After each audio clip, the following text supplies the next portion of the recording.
Hey, everybody. Welcome to Wish We Were Then. Thank you so much for tuning in. We are the podcast that's been doomed to repeat history so that you may learn from it. Every week on the show, we go back and talk about news, technology, TV shows, music and movies, and all sorts of other shit that you're going to find out about if you keep listening. I promise it's going to come. My name is Trey. I'm joined by my co-host, Mark. How are you? Doing good, man. I got to say, the movie this year really helped me really put myself in 1955. Oh, yes. I was like, wow, this is really immersive. Yeah, for sure. I did feel like I was in the year. That's very clever. It's a lot of foreshadowing, folks. If you don't know the movie, it might be in the description, and you're like, that doesn't help. You could peek ahead. A lot of times, you might be able to peek ahead, or I always put it on the image for the thumbnail for the episode. You look over here and you'll say, "What the fuck? That doesn't help. What is Mark talking about?" You'll find out. It's pretty cool. Actually, it was a really cool thing. Really helped. It does. Like, metaphors aside, it did also help you step back into time. Yes. This is a much different year than today. I felt this is one of the best times I did have putting myself in the year 1955. Actually traveling back, I felt the most immersed into it more than so many other years I have. The year we're about to look at is, an idyllic year, to say the least. It is the type of year that the birds are chirping, the sun is shining, choruses of people are singing to you. Love is a many splendored thing. It's a beautiful, beautiful life. It seemed like people were living a much simpler life back then. The American dream was alive and well. It was being exemplified by some all-American brands like Disney and McDonald's, both really, totally embodying the idea of the American success story this year. So what was so different about people's lives back then versus nowadays? What made life for them seem so magical, where now it seems so drab and dreary and kind of depressing? What was the difference? Is it that these two specific brands were merely taking their first steps along the march toward world domination that they would go on? Is it that we are now living in the end stages of what capitalistic greed inevitably leads to, sucking all of the joy in life and trading it in for profit? No, that's not it at all. It was something far more sinister that happened this year. The introduction of rock and roll music to Americans. That's right. Bill Haley is a demon sent from hell to corrupt the youth, and it is because of him that life started going downhill in the year 1955. And it would all build up to Metallica. That was really the low point. Oh, Metallica, the low point in American society. That was it. Bill Haley and his comments. This is the year that really rock and roll took off. For real, but also so many other things going on. Like I said, it did feel very, very idyllic this year. It seems people have had such simple life. There was so few things going on for people. They had a lot of less cares. They didn't have to worry about social media, obviously, or the news. There wasn't that much going on in the news. The news was like, there's a factory being built downtown. They're like, do you hear about the factory, Marge? You know what I mean? That was it. That was their life. Now it felt very wholesome year. Yes. Like, when you think of the 1950s, this is probably the year that you would draw out on a piece of paper. You know what I mean? There'd be a guy in a diner with a fedora on. Yeah. French's that French's diner picture. This is 1955 is the 50s all wrapped up into one. A little kid with the tassels on their bike rolling by, ding, ding, drinking a milkshake. Some kids playing stickball around the corner. It was very, there was a lot of that. And then, behind the scenes, obviously there's some stuff going on. There was some of the big things happening in the news. We mentioned before, this is the year that the Rosa Parks bus incident would take place. That was on the heels of a bunch of other cases. One of the big ones being Claudette Colvin. That actually occurred March 2nd. A lot of people haven't heard too many of the other tales of people that were the earlier cases of people doing this. There are a couple notable ones, Claudette Colvin being one of the biggest ones that happened just a few months before Rosa Parks would have her incident on December 1st of this year. This kicked off the Montgomery bus boycott, which we've also talked about in our 1956 episode. So if you want to find out more about that, go check that out. So not to say there wasn't some fucked up shit going on behind the scenes in 1955. Just, the white man was keeping that shit brushed under the rug. Don't pay attention to them. They're over there in Alabama. Yeah, seriously. On March 14th, the Iron Curtain fell over Eastern Europe. So what happened is it was the Warsaw Treaty Organization, or known as the Warsaw Pact, was established. This was basically a direct conflict with the UN, the United Nations, ran by the Soviet Union. Everybody under it was Albania, Bulgaria, Czechoslovakia, Hungary, Poland, Romania, and the German Democratic Republic, or otherwise known as Eastern Germany. So they did this because Western Germany was becoming more powerful, essentially, under NATO, and they wanted to have equal negotiation rights when it came to NATO and not just the Soviet Union anymore, negotiating what was best for Eastern Germany and all of the other countries. So this basically just gave the Soviet leadership power over all of those countries because they were the end all be all say all at the end of it when it came to the Warsaw Treaty. And this would go on all the way up until the fall of the Soviet Union in 91. So it's basically set the stage politically for what would be to come for the next few decades. Exactly, and so on till now. Yeah, across the whole world. I was going to just say in Eastern Europe, but I mean that affected us as well. All right, I got something here that affected us here on our own shores quite heavily. It's one of the stories I was talking about at the top, that Disney really would take one of their huge steps forward in dominating the entire world by moving out of the world of cartoons into the real world. They stepped off the page and into reality by opening up Disneyland on July 17th of 1955. And if you don't know about Disneyland, this is situated on 160 acres of former orange groves in Anaheim, California, just a little southeast of Los Angeles. The actual opening of Disneyland was broadcast on ABC. They had like camera crews there and stuff, and I guess it was the actual like opening day was kind of a little tumultuous. The people were like tripping over the camera wires and stuff like that. At one point they caught one of the hosts like making out with a dancer. Like on camera. Nice. He was off to the side. Hell yeah. He was kissing on somebody. The whole opening was pretty fraught with stuff. Like 28,000 people showed up. And only about half of those people were actually invited to be there. The other half of them either purchased fake tickets or they climbed fences and just snuck into the park. Rides broke down throughout the day. Some of the restaurants ran out of food and drinks. Most of them did. There were too many people there. And they actually refer to it now as Black Sunday in Disney lore because it was not that bad. It wasn't great. Yeah, it's not great. But yeah, obviously Disneyland will go on to be it's the most attended park cumulatively over its history. It's been attended by more than any other theme park in history. Have you ever been to Disneyland? Yes, only this one. This is the only one I've ever been to, the Anaheim one. Yeah. Because I live here in good old sunny Cal. That's what we call it here. Sunny Cal? No, it makes me feel good because working in the hospitality industry that even the place who does it the best, arguably, still fucks up on their first day. Because I feel like every grand opening of anything is just terrible. Like, cause they don't know. Yeah. They don't know. Like, it's just their first time doing it, So they don't know how much food to order. They don't know, like, they run out of stuff. They don't know, like, the ins and outs of this wasn't totally their fault because people snuck in. Well, it was twice as many people as they had planned for because half of them snuck in. But they should have done something else to make sure that didn't happen. So that's on them, too. Security wasn't tight enough. That's something else they learned. Now you can't hop the fence and get into Disneyland. It's not going to fly. No. I've been to Disneyland a whole bunch. I grew up right where Mark is as well. I've just moved away since then. I used to have we used to have passes when I was a kid, so I got the whole like my pin collection of a bunch of pins.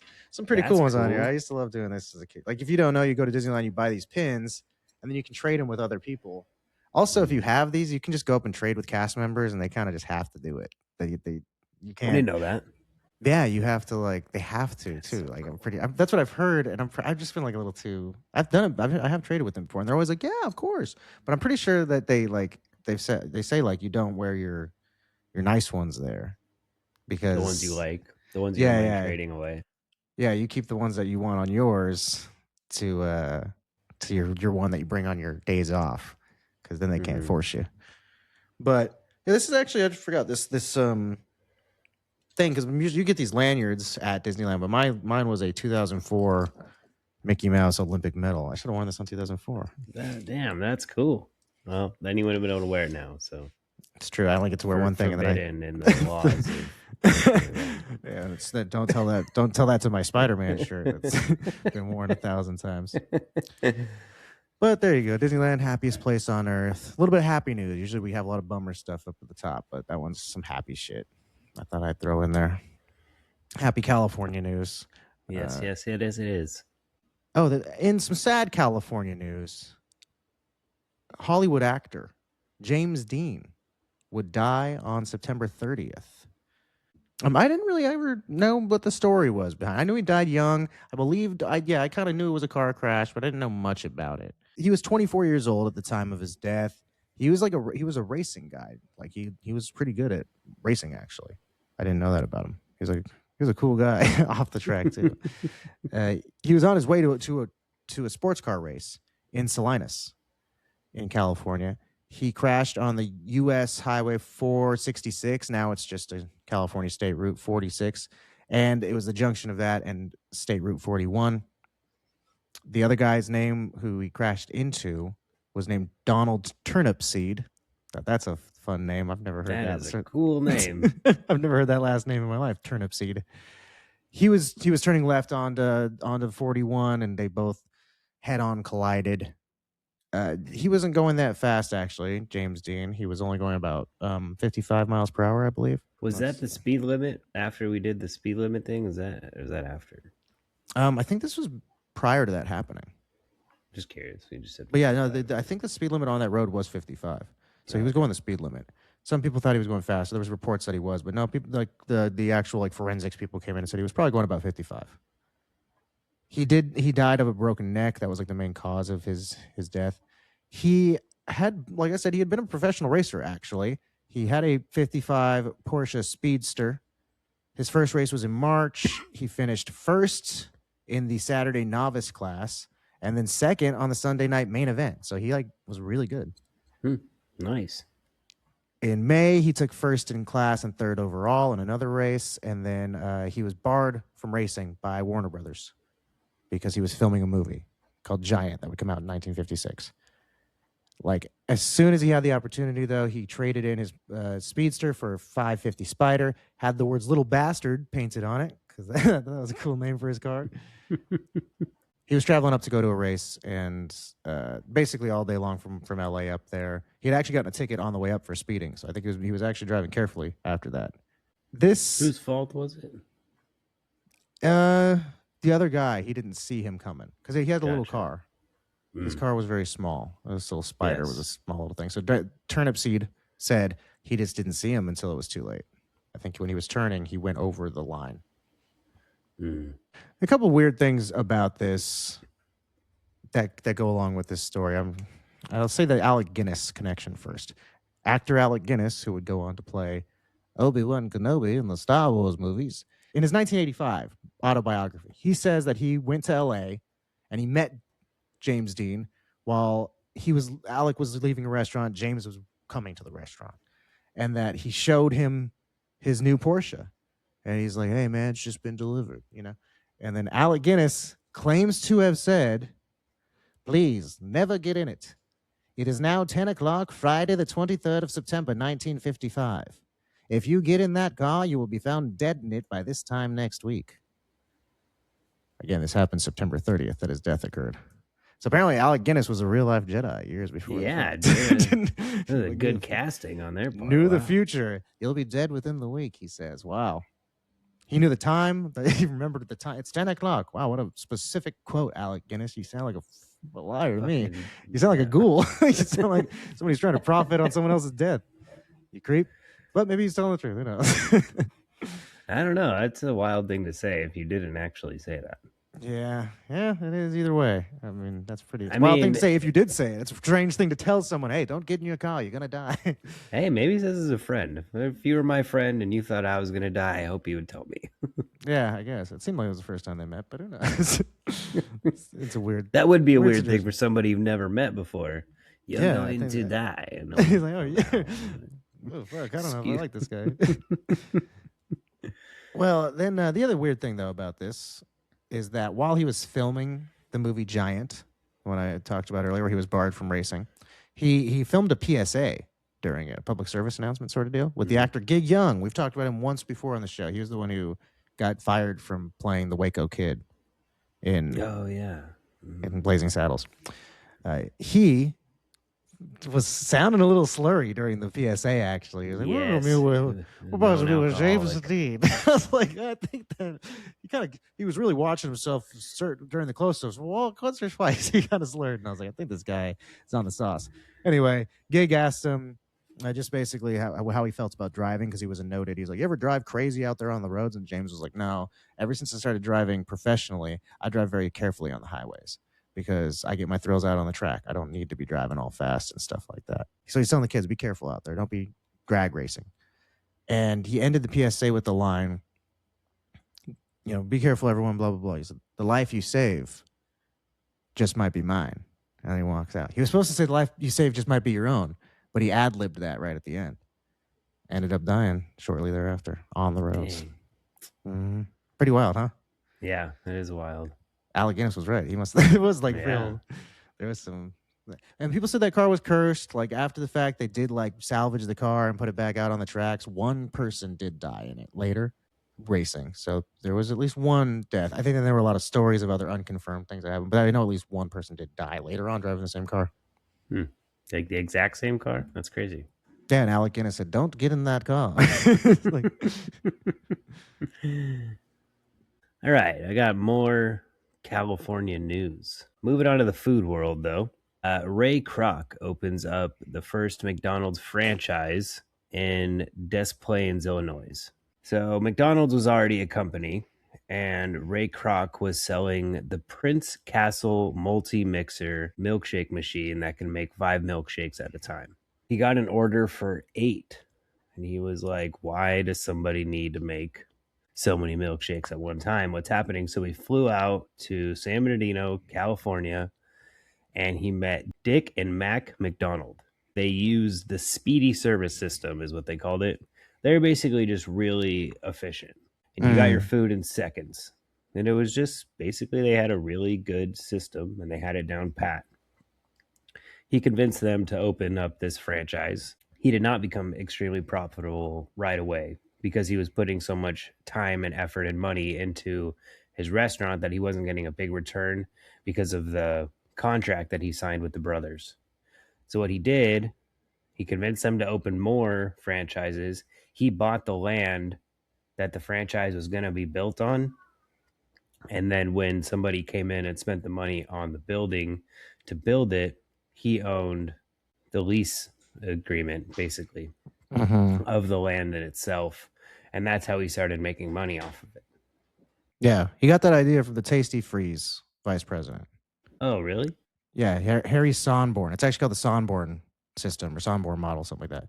I didn't know that. Yeah, I mean, it still is where McDonald's makes their money, which is fucking crazy to me, because they have a holding company that owns currently it's $37.7 billion on their asset sheet, and it's about 99% of their assets and 35% of their annual revenue. I mean, they make way more of their money doing that than I knew about. I didn't know that that was part of their model.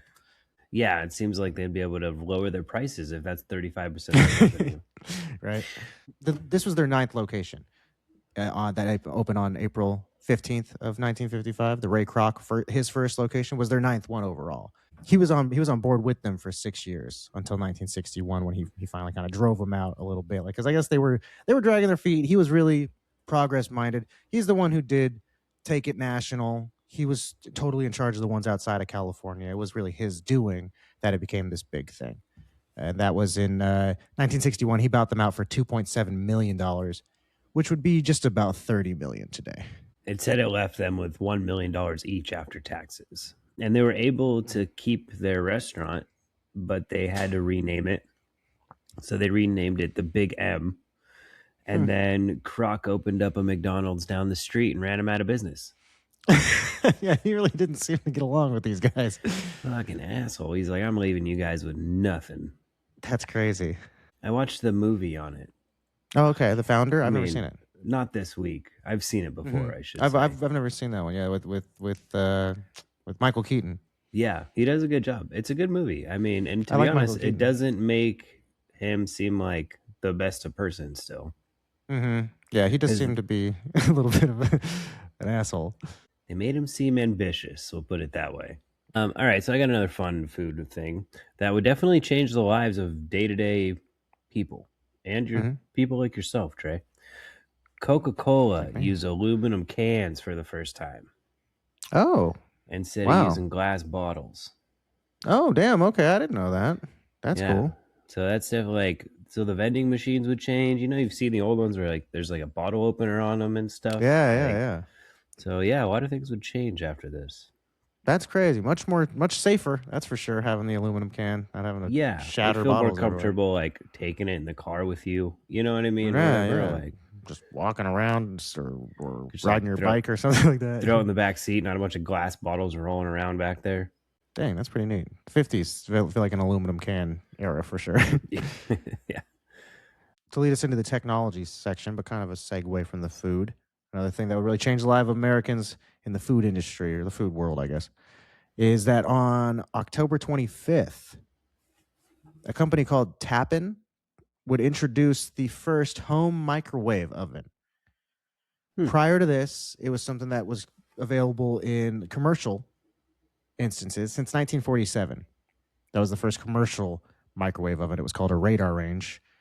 It was developed by this dude who was working at Raytheon, which was like a defense contractor.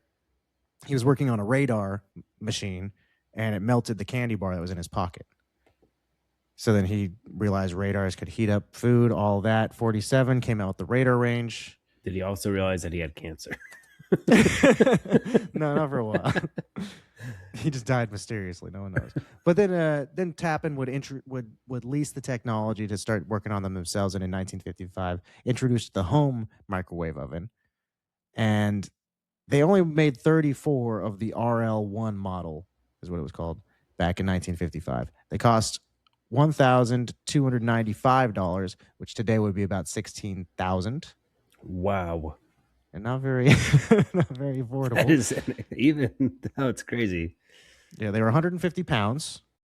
Too heavy for a microwave, in my opinion. And ideally, they should be less than that. What are the dimensions on it if it's that heavy? 1 by 1 foot. It was just dense. Right. No, I don't know. they were clearly, yeah, they must have been pretty fucking large. They're more like regular ovens that you just moved around probably. They also, here's the most, you think all that is prohibitive? One of the most prohibitive things about this is that they had to be licensed by the FCC because they converted electric currents into the same sort of high frequency signals used by TVs at the time.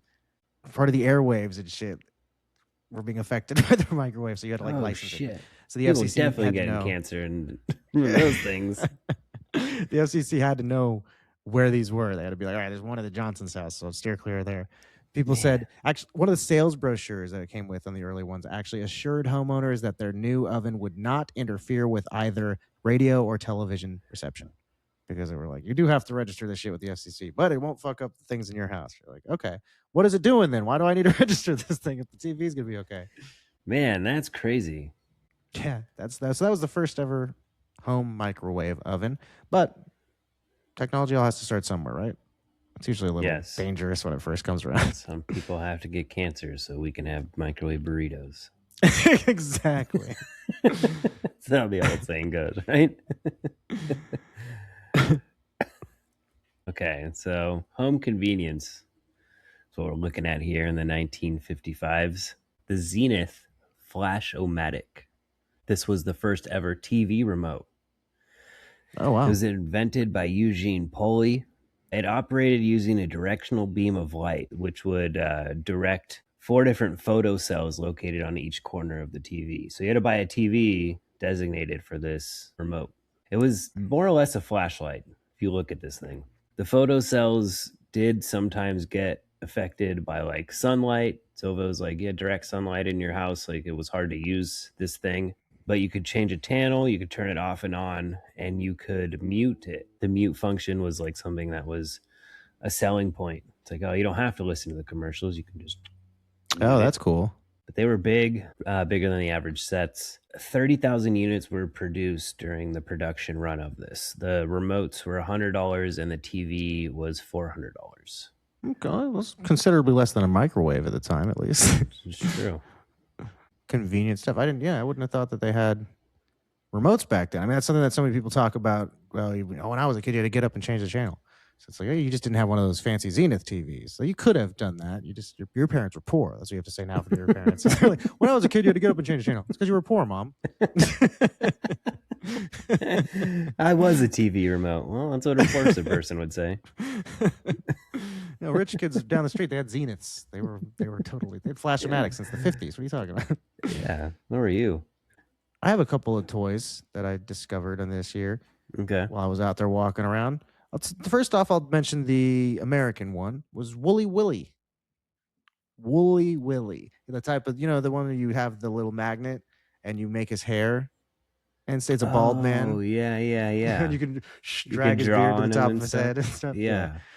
It was invented by brothers Donald and James Herzog, who were working at their dad's toy factory. They're like, let's use all these extra metal shavings that we have left over from making these toys and make it hair on the bald man's head. They employed Leonard Makowski, who was a local artist, to draw Willie. And he actually hid his signature on the packaging, which is still there to this day. Like you can find on the back side of it in like the wooden fence on the back, you can find his name written in there. That's pretty cool. Yeah, and they knew about it and they left it in. And actually some versions of the packaging draw attention to it. They cost 29 cents at the time of their release.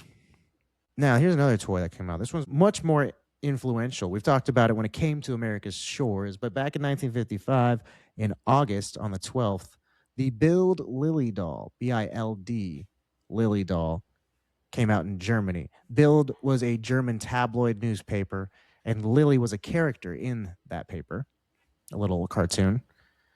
She was kind of a fashion doll. This doll will be spun by an American company, Mattel, into Barbie.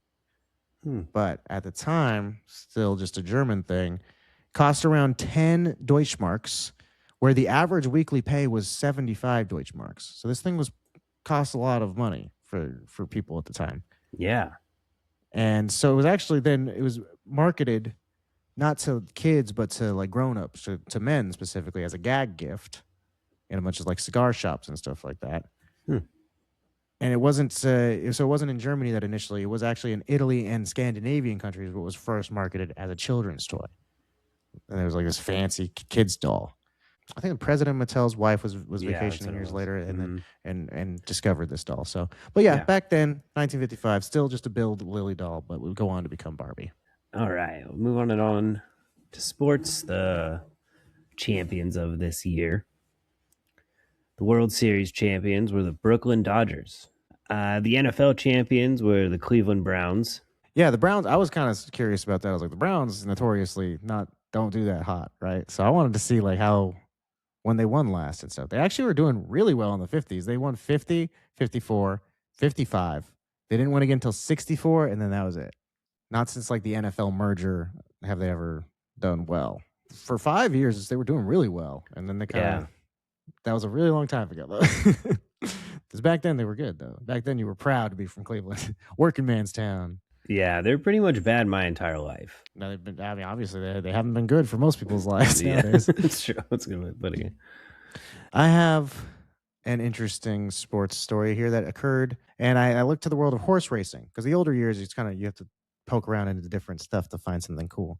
And on August 31st, a horse named Nashua would have its biggest race. This was a very, very prominent horse of its day. First, Nashua was favored to win the Kentucky Derby and would lose to another horse called Swaps. That was the second choice to win, and he would come in first, and Nashua would come in second. So he had been defeated by Swaps.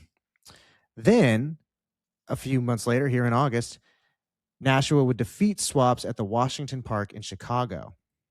Nashua would go on to be named Horse of the Year, as well as American Champion 3-year-old horse. Won 10 of its 12 starts that year. Was just looking like a real champion, this horse. His owner was named William Woodward Jr., and he dreamed of owning a Derby winning horse. So he was going to send Nashua to England to train for the Derby Stakes. It was like one of the most famous races in all of horse racing. But before he could send Nashua to England, William Woodward Jr. was shot on October 30th of 1955 by his wife. They had been out at a dinner party for the Duchess of Windsor. They were very, very rich people. He was like an heir who was like the heir to this huge fortune. And they were out at a party. Presumably they probably were both drinking and stuff.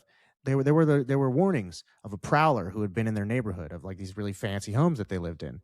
And so when they went home that night, they both went to bed with a loaded shotgun to keep safe from the prowler. In the middle of the night, his wife claims she hears something on the roof. She gets up. She walks out into the hallway. It's dark. She sees a figure in the hallway. Boom, blasts him. It's her husband. She shoots him dead. And then later on, police actually arrested a man named Paul Worths who did admit that he had attempted to burgle their house and that he was on the roof that night.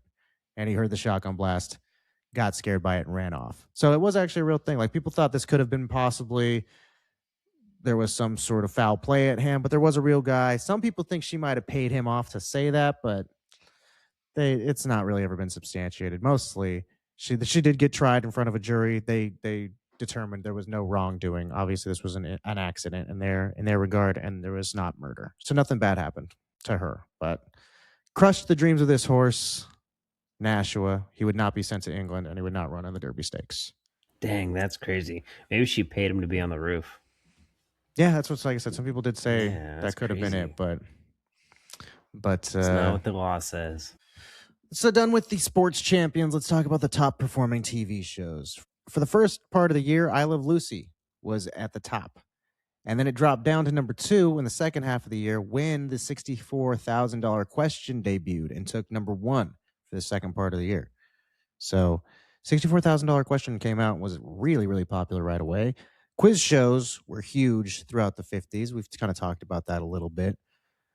They pretty much dominated the ratings until the big quiz show scandal would happen later, because at this point, everyone was rigging them and not telling the audiences. So that's why like game shows now have to tell you very upfront, like, portions of this were cut, and like we didn't tell anybody in advance and all that kind of shit. Because in the 50s they did, and which is weird that they got in trouble for it. Like, legally, there was a big deal about it. It's like, who fucking cares? It's their money. They're allowed to give it to who they want to. So they're like rigging them so the audience wouldn't win? No, so they could give out like they just who they wanted to. Sometimes they want people like to watch shows where people win, so they would just choose like the contestants they liked. They wanted them to win. They would give them the answers ahead of time sometimes, and then certain people they pre-screened all their contestants, and they would ask them like questions. For instance, they might be like, "What's the fucking capital of Minnesota?" The person didn't know the answer. They might ask them that question again on the air. And go, we know they don't like that. They don't know that question, so we'll just eliminate them. If we want to, we'll ask them the Minnesota question. Stuff like that. He looked it up. He's smarter than you guys. but yeah, I think, like I said, I don't think that they should not be allowed to do that necessarily. If it's their show, it's whatever they want to. But yeah, people were like, no, it's inauthentic. You can't lie to the people like that. Another one that came out this year that was not very popular, but came out to compete with the $64,000 question was called The Big Surprise. And I thought it was funny because their prize at the end of it was $100,000. So you think that would do better, but I think their name not including that number in it kind of fucked them over. It's like the big surprise. The big surprise is that it's $100,000. Yeah, it's a lot of money. You need to tell people about that. Don't keep that a surprise. One of the other popular shows, there are a couple of the big ones were the Ed Sullivan Show, as well as Disneyland, the TV show. We talked about that before. That started in 1954. But this year it would go on to be even more popular because Disneyland's coming out. So I watched one of the episodes. There's an episode on Disney Plus that's called Disneyland Pre-Opening Report, and it was just an episode of the Disneyland TV show, but the one that they came out right before. It was the last progress report they gave on everything before the park opened. So that was cool to see how they presented everything to the people, and like they showed how they built a lot of the rides and things like that. I didn't know that there's a lot more like antique work that went into Disneyland in its first form than I would have guessed. Like the merry-go-round, they sourced all of those horses from old carousels. And they were like, that's why they all have different faces on them and shit, because they all are from different sets. So they're each unique. That's cool. Yeah, the lampposts down Main Street were like old Boston and Philadelphia lampposts and stuff like that. So there's a lot of like cool old work that I wouldn't have known about if I didn't watch that show. It's almost like pieces of history they like are keeping.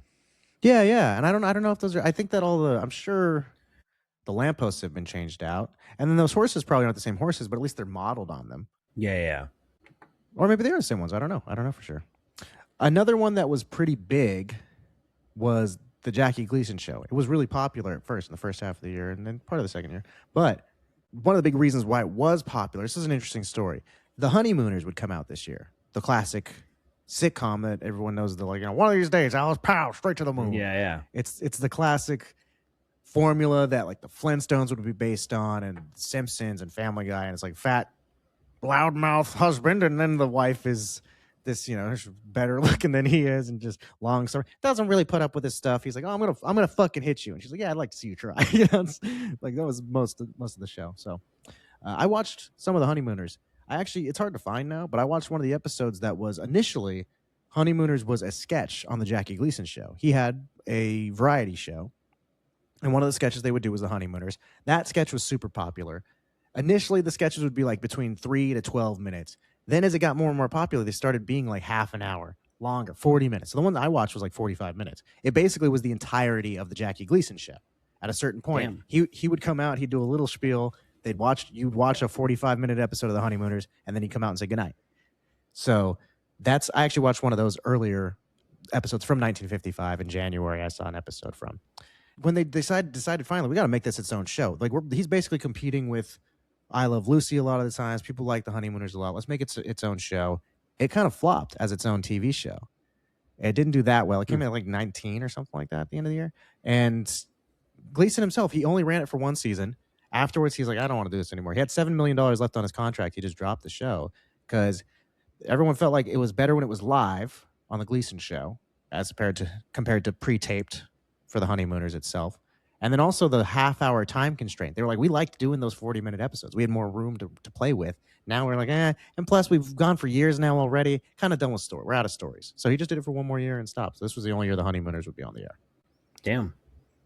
It's much more popular than I would have thought, if that's the case. Yeah. Right? Like people, it's like I said, watching it, I was like, oh shit, this directly influenced so many things that came after. This is like the prototype for sitcoms for so many years. Like I said, that big fat loudmouth husband, I'm gonna beat the shit out of you. She's like, no, you won't. Even one of the things that was really surprising too is, their voices are he sounds so much like Fred Flintstone. And then his neighbor, whose name is Ed Norton, thought that was funny. He's not the actor. I wonder if the actor's named after him. His neighbor sounds like Bonnie. And I think that must be why we talked about the Flintstones first season, and we were like, yeah, Mel Blanc doesn't sound like Barney. She's like, what's up, Fred? Because I think he was trying not to do exactly the Honeymooners. And then after a while, he's like, let's just make it be the Honeymooners. It sounds better if I talk like this. That was the same voices that were on the original show too. Damn, that's crazy. There also was a couple other big ones where Gunsmoke came out this year. We've talked about that show because it would go on to be hugely popular later, especially in the late 50s, early 60s. Western TV shows would be dominating. The Mickey Mouse Club also came out this year, so Disney all over the place. And then one we also have spoken about was Alfred Hitchcock Presents. Yes. Great show. Really cool. I should have watched that one. Damn it. The one that I watched the first episode of, again, I've seen it before, but I forgot how fucking trippy it is The Gumby Show. Would start in 1955. A little clay guy. He actually first debuted on Howdy Doody this year. The first short that was Gumby on the Moon. That's one that I have seen before, where he like flies up and then gets stuck on the moon. Yes, I have seen that before. Yeah, super weird, super trippy. Like the music's creepy. It's all very weird. Like woo, woo, woo, woo, the whole time. It's super. It was cool though. I rewatched it the other day, and they first showed that on Howdy Doody. Then when that did really well, people were like, "This is fucking cool." Then they ordered it to its own series. So in 1955, they started making the episodes of the full show. Hell yeah. I used to like Gumby a lot when I was a kid. Now, like I said, when rewatching it, I was like, "Why did I like this? Why did anyone like this? This thing's weird. It's super fucking Yeah, weird." it is super weird. I've tried to watch it recently and it was super weird. I think Howdy Doody is creepy in himself too, though. Yeah, he is. Yeah, a little weird puppet. Very creepy. Yeah. I mean, I Yeah, think it's better that he's black and white, but it's yeah. still not great. Well, that's what I was wondering about. Actually, I did wonder about that because the Gumby episodes are always presented in color. They had them like USC colorized versions of them. So I'm like, are these colored after the fact, or were people watching it in black and white? So I looked into it, and it's like, yeah, no. At this point, it was the standard to broadcast in color. It's just that most people still had black and white sets. So you mostly saw things in black and white. But it's like you could have been seeing Howdy Doody in color because obviously Gumby was being broadcast. I've seen the Gumby episodes in color. So at this point, you might have been seeing that creepy ass puppet in color. Damn. And also May 9th, the first appearance of Kermit the Frog on television. Hell yeah. He first shows up on Jim Henson's show called Sam and Friends, which was just like a local TV show he did that was about puppets and stuff like that, a little precursor to Sesame Street. So I watched some of Kermit the Frog on Sam and Friends. The very, very early episodes are considered lost media because it was a local show. No one knew that this guy was going to go on to be anything important, so people weren't saving the episodes. But you can find some episodes or some clips from Sam and Friends in general. I don't think the one I saw was from 1955, but I watched him in a hipster puppet who was like Kermit was learning to visualize his thinking, and so he's like coming as he says words, they're coming out, and the other guy's like, "Oh yeah, man, let me show you all about making music with your live," and he's like talking and it's all scatting and stuff, and fills up the whole screen with words, and it's cool. It's a cool little scene. It was always a very fun, inventive show.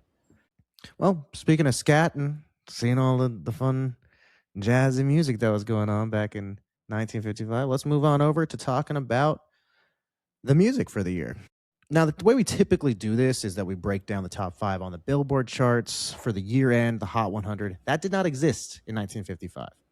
We've done 1954. Anything prior to, I believe 1958 is when the year end Hot 100 would finally come around.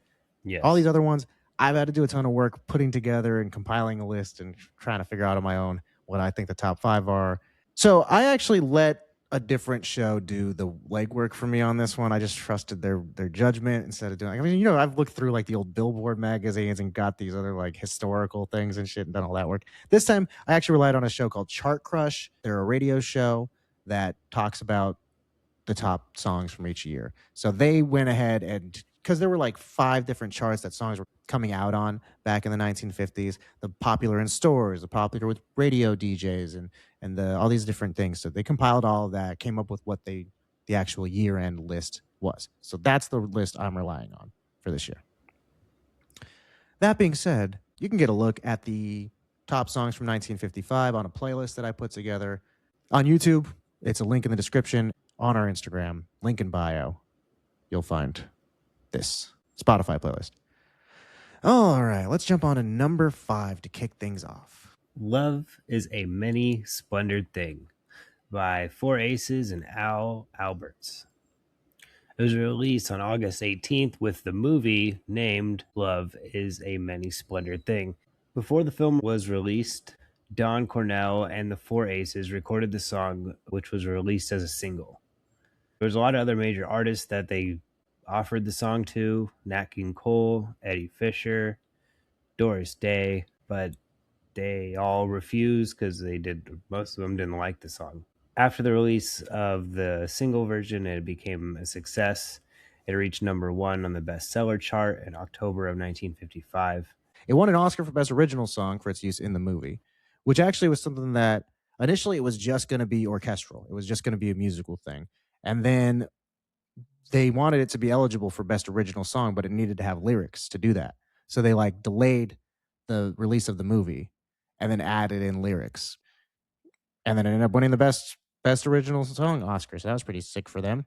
So not only did it go on to do that, but it also became the first number 1 on the new Billboard Top 100 Singles chart that came out on November 12th of 1955. Yeah, that was like a whole new. I mean, I mentioned before, all the charts were wacky at this point. There wasn't even like there's still not a hot 100 as we come to know it later, but the top 100 was an amalgamation of some of the other charts that they started putting out at the end of the year. But it also wasn't like an encapsulation or like a year-end kind of deal like it is now as well. It was just sort of a ongoing thing. So it's much more akin to our Hot 100 now, but it was pulling from different multiple sources. Yeah, it says it was all over the place. But anyway, this is the first ever chart topper on the top 100. Yes. The Alfred Newman, who wrote the score for the movie, Love is a Mini Splintered Thing, based it on this song, and it won the Best Original Score Oscar as well. Dang. So yeah, this song won the Oscar basically twice, and it almost just was background music. And they ended up switching it up and fucking taking over the world this year. That's crazy. This is one of the few ones that I did definitely recognize, especially for these old orchestral songs that we talk about, where it's like this is this old easy listening kind of feel, the Disney movie soundtrack kind of deal. This one I do know. Love is a many splendid thing. I think part of the reason, possibly, is it's used in the opening of Grease, the movie, when they're on the beach. Yeah, where I saw that was using Grease. Sandy. Yeah, and I was like, it's used in Greece apparently. Right away, Megan was like, oh, it's on the beach. And I was like, oh yeah. He's like, Sandy, I can't believe you're going back to fucking Australia. I'm gonna miss you so fucking bad. In the background, that is where I've heard it before. Oh, that's funny. I didn't even realize that till now. Yeah, one of those things. I've seen Grease in just an innumerable number of times. So definitely I've heard this song enough, but I'm like, maybe, I don't know if I've heard this song elsewhere or if it's just because of Grease that I know it that well, but definitely burned in the back of my head. Yeah, for sure. All right, let's go ahead and move on now to number 4. This is a song that's near and dear to my heart now that I'm a full-fledged Texan and living in San Antonio for a year. This next song, number 4 on the charts, is The Yellow Rose of Texas by the Mitch Miller Orchestra. This came out July 11th of 1955, just a day after my birthday. I was born in 1955. Song's one day younger than me. This hit the top of the charts for 5 weeks. The actual song Yellow Rose of Texas actually dates back to 1853, I found out. That's the first time it was published in Christie's Plantation Melodies number 2. So it's like an old minstrel song. So it makes sense that it's an old song. Yeah, it's very, very old. I feel like that makes sense. Yeah, I mentioned it once on the show before, and I feel like you said you weren't very familiar with it, but I said the reason why I knew it immediately was also a pop culture reference, was Nigel Thornberry singing it in an episode. Yeah, I do remember that. And then I recognize it now that I've heard it. The original, not the non-Nigel Thornberry version. Yeah. Do you know the Mitch Miller version better than the Nigel Thornberry version? That's yes, I grew up on the Nigel one. It was the original music, the original version of Yellow Rose of Texas is kind of it was a minstrel show song, so it's fucked up. The actual original version of it, I wouldn't have guessed. Yeah. And it's about a darky, quote unquote. Sorry, it's fucked up to say, but that's what the lyrics were. It's about a darky who's on his way home to see a yellow girl, kind of like how people say like red bone and stuff like that, like yellow bone, So he's like on his way home to see a yellow girl. So those troublesome lyrics were changed slightly in 1858 by somebody named J.K. That was all they were, but they would think it was probably somebody who worked at this traveling minstrel show by Christie's Plantation Melodies. They changed the lyrics up a little bit, made it more close to how we know it today. Then in 1933, Gene Autry, famous country musician, he takes out the word darky. So thank you, Gene. You're right. You did us a service. God, thank you, man. It's still being used in Texas. Just like every time everyone flinch a little bit, but you're like, it's tradition. In 1955, Mitch Miller's version, changed Rose of Color to Little Rosebud. So he's like fully going, let's get anything that might be related to the old shitty version of this old one. Roses are colored already. And he's like, no. Take the word color out of there. I'm not crazy about that. Just little Rosebud is good enough for me. Yeah. He then ordered 100,000 copies of this to be made by his record company. He was like, "We'll make 100,000 singles for me here. I'm confident I'm gonna sell them all. If I don't, I'll buy them all back." Gambled on himself and won. Kind of like with that thing where you write yourself a check for $1 million. Yeah. But his was a lot worse because he actually would have been on the hook. I was gonna say, it's not like you like take it to the bank and they're like, "You owe us this $1 million." You know that, right? You're in a lot of trouble, young man. Oh, fuck. Here's $1 million. Now you better be good for it. This song is the unofficial state song of Texas, so it's not actually the Texas anthem, "Yellow Rose of Texas." The actual Texas song is called "Texas Our Texas." I don't know what that one is. Couldn't tell you. I live here. I've only ever heard. Although that being said, I have no idea what the California song is. It could be a lot of things. It's Snoop Dogg, right? California. It's not even Snoop Dogg.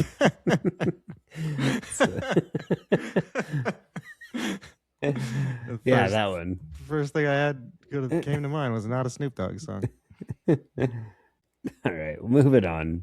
Number 3 is "Sincerely" by the McGuire Sisters. Released in November of 1954, the first release was by the Moonglows. Good name. Yes, that is a dope name for a band. That was just in October of 1954. So like right a month afterwards is when the Greer Sisters would put it out. The Moonglows rendition did go to number 1 on the R&B charts, but on the regular pop charts, the McGreer Sisters were. I didn't research this, but dollars to donuts, the Moonglows are black.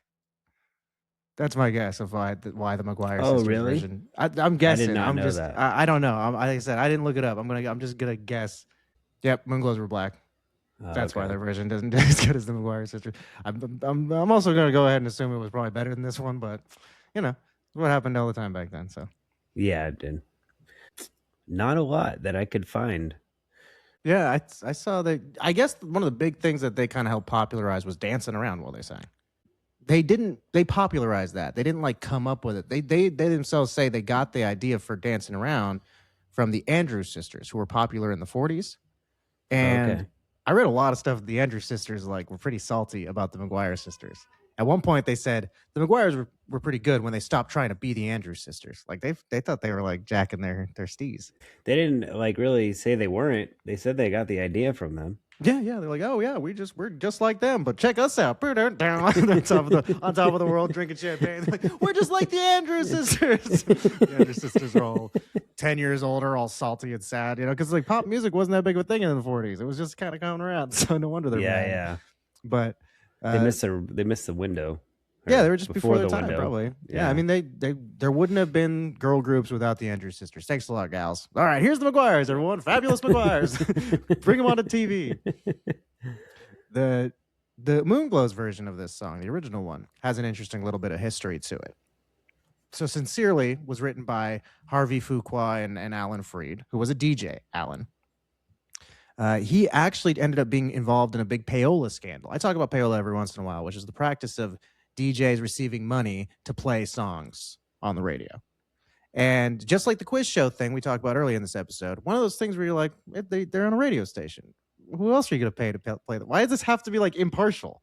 I don't understand why the fuck is quiz shows and radio stations are like, this has got to be this. What the fuck? What are they? What standard are they being held to that they have to be so transparent? They're a fucking business like anything else. Anyway, Alan Freed got in trouble for accepting bribes, as they called it, because payola was outlawed in 1960. So in 1962, Alan Freed got in trouble.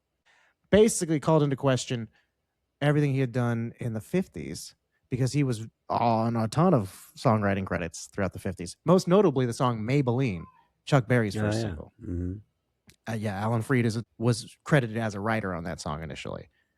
It's been changed since, because it turns out he was full of shit. This guy just would claim writing credit for a bunch of stuff. Just like he did with his payola thing, he was also grabbing money from people to play their songs on the radio. He's like, just throw me on there as a writer and we'll go ahead and play this bad boy.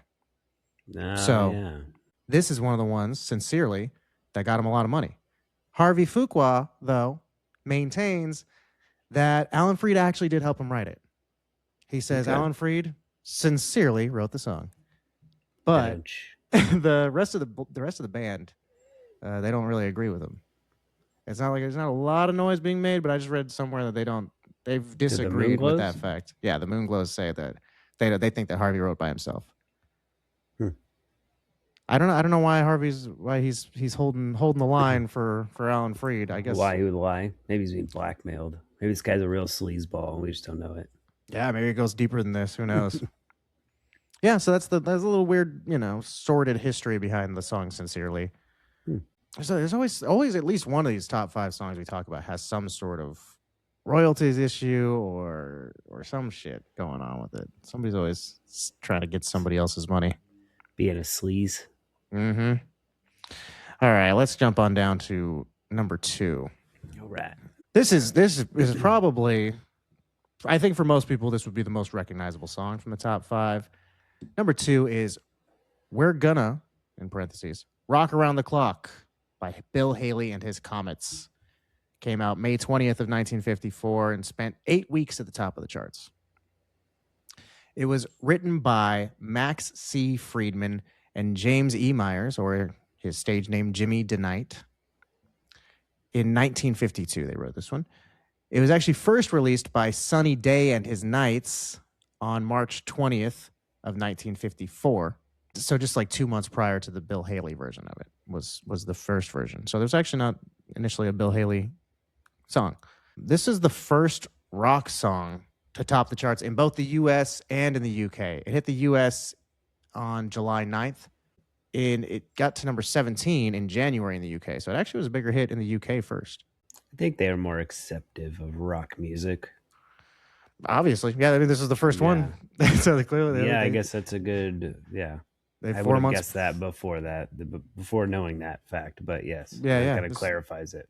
Yeah, this was 4 months before we liked rock, they did. So they were the rock and roll ones first.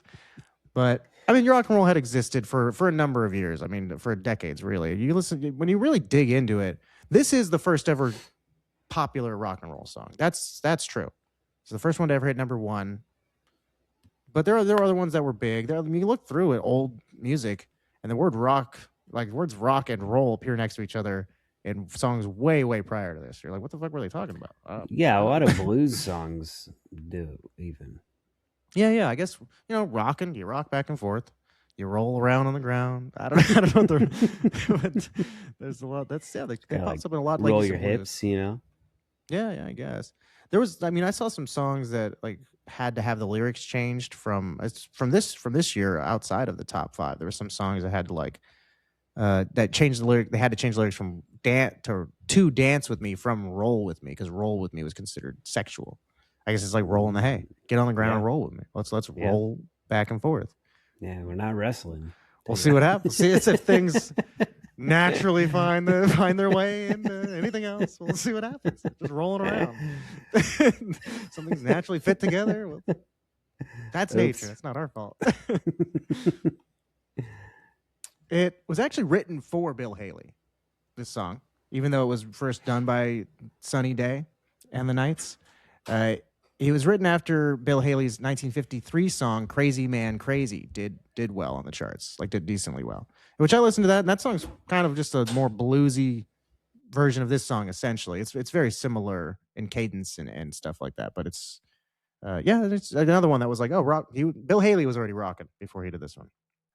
There was actually a feud going on between Haley's producer Dave Miller and Myers, who wrote the song, because they didn't like each other. Bill Haley would try to bring Rock Around the Clock to come record, and he said on at least 2 different occasions he actually brought the sheet music with him to the studio, and his producer ripped it up, threw it in the air like confetti, and you're not doing this damn song while I'm around.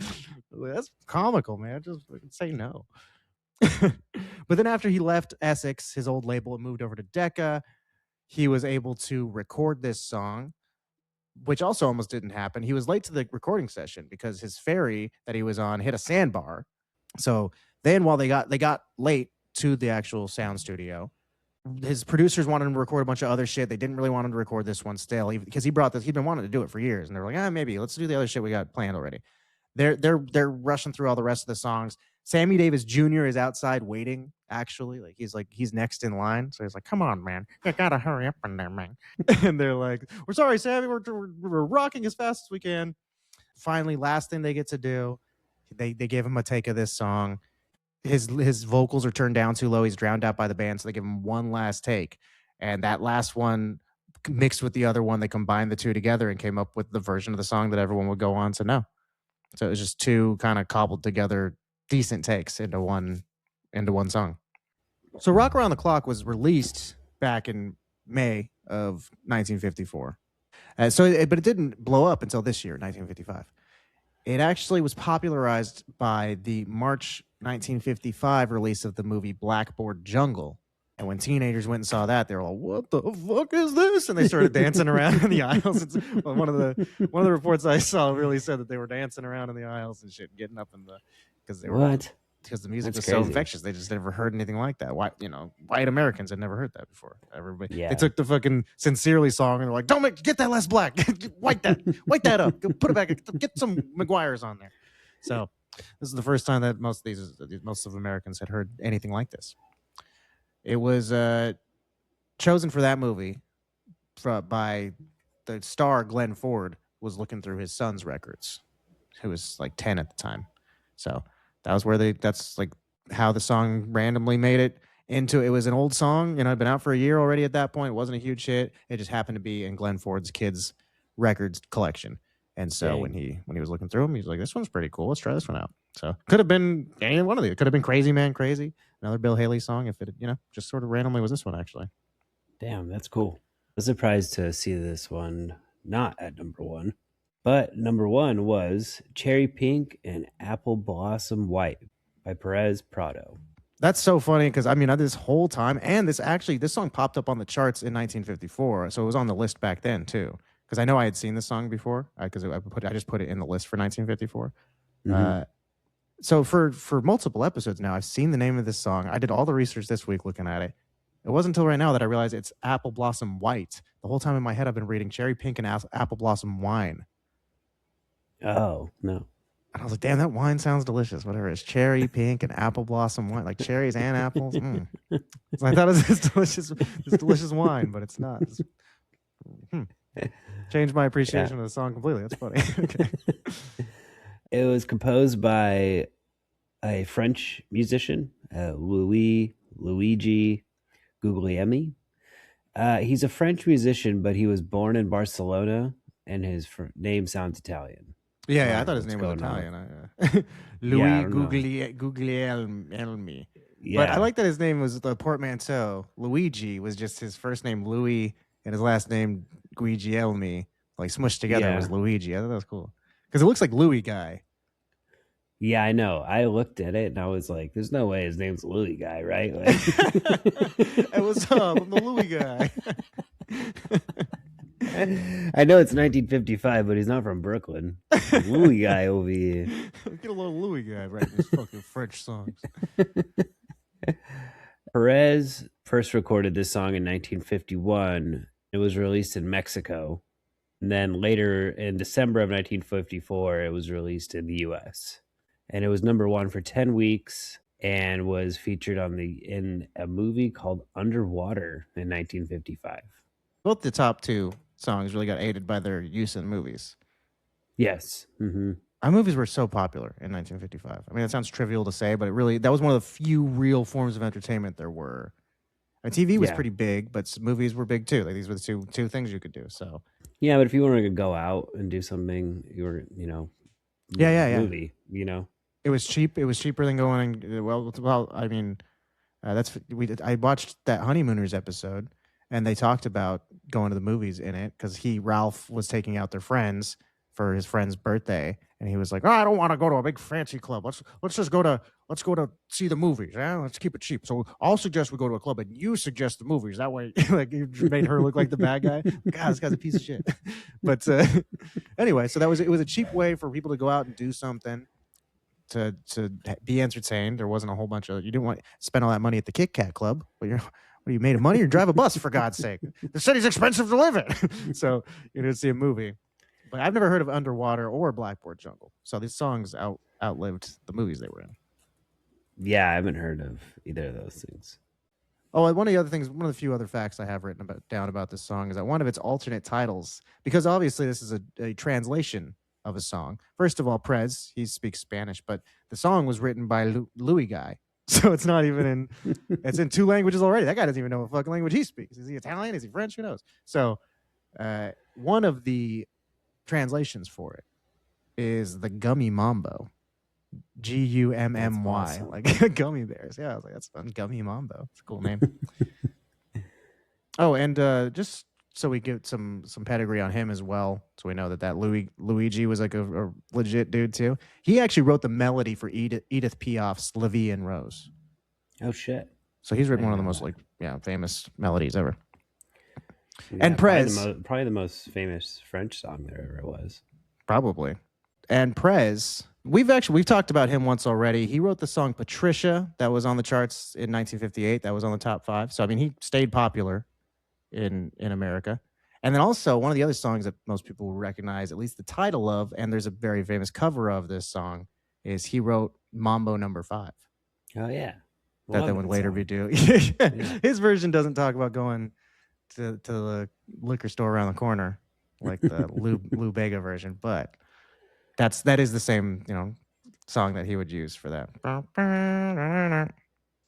So yeah, King of Mambo over here.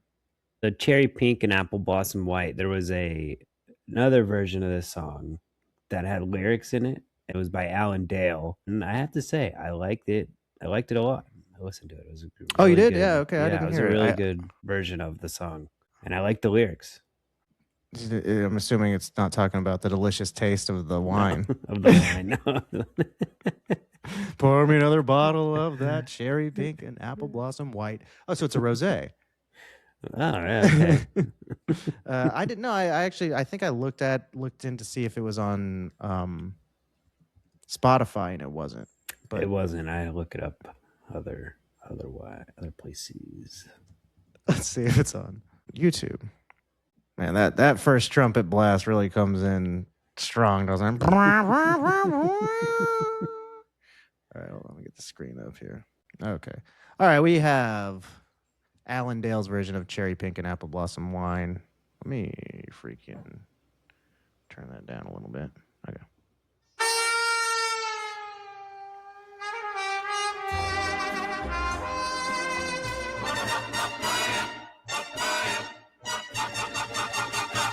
It's cherry pink and apple blossom white when your true lover comes your way.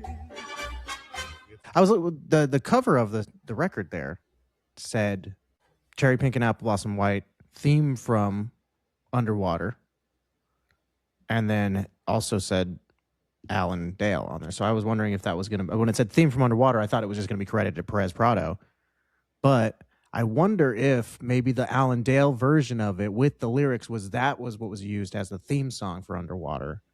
Yes, you're probably right. Which is funny because it's like, that doesn't sound like it has anything to do with it. They didn't even really mention water in that song, let alone being underneath it. Yeah, so that probably is what it is. And so yeah, it's a different version of the song then, technically. So he wrote the music for that, but it's not the same song anymore because now it's the Alan Dale version of it, I guess.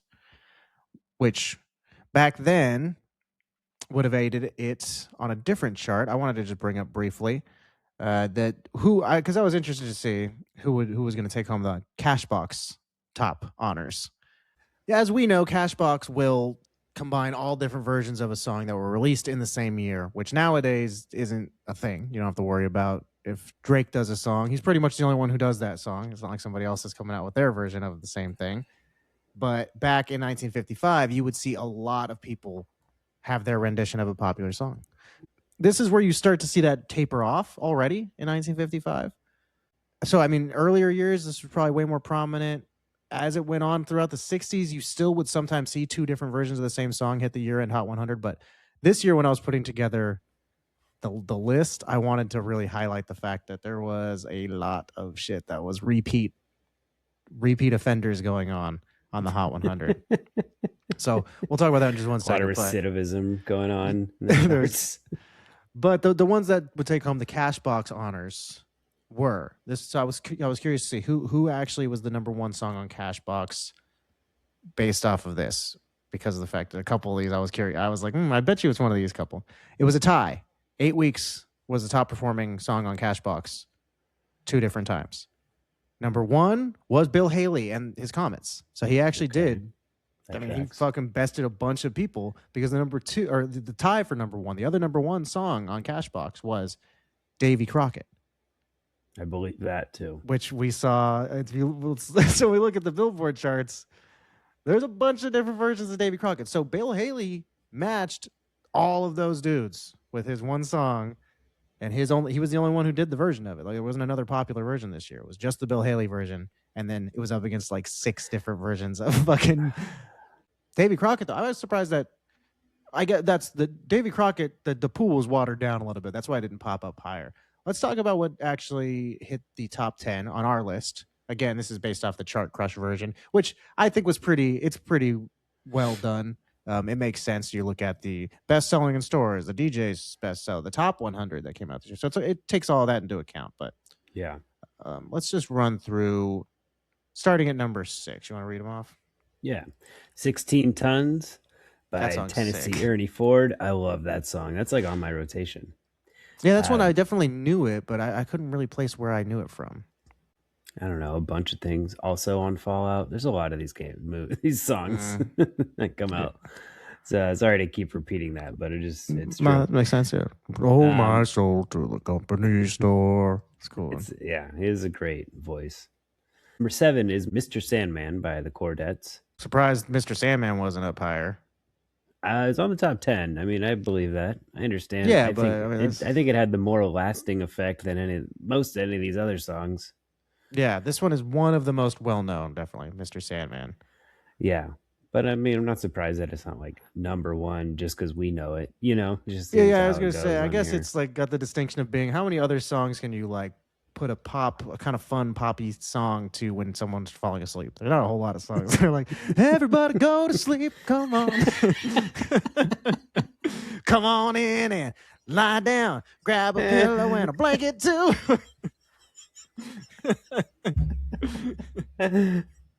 Oh man, we got to make this song be millionaires.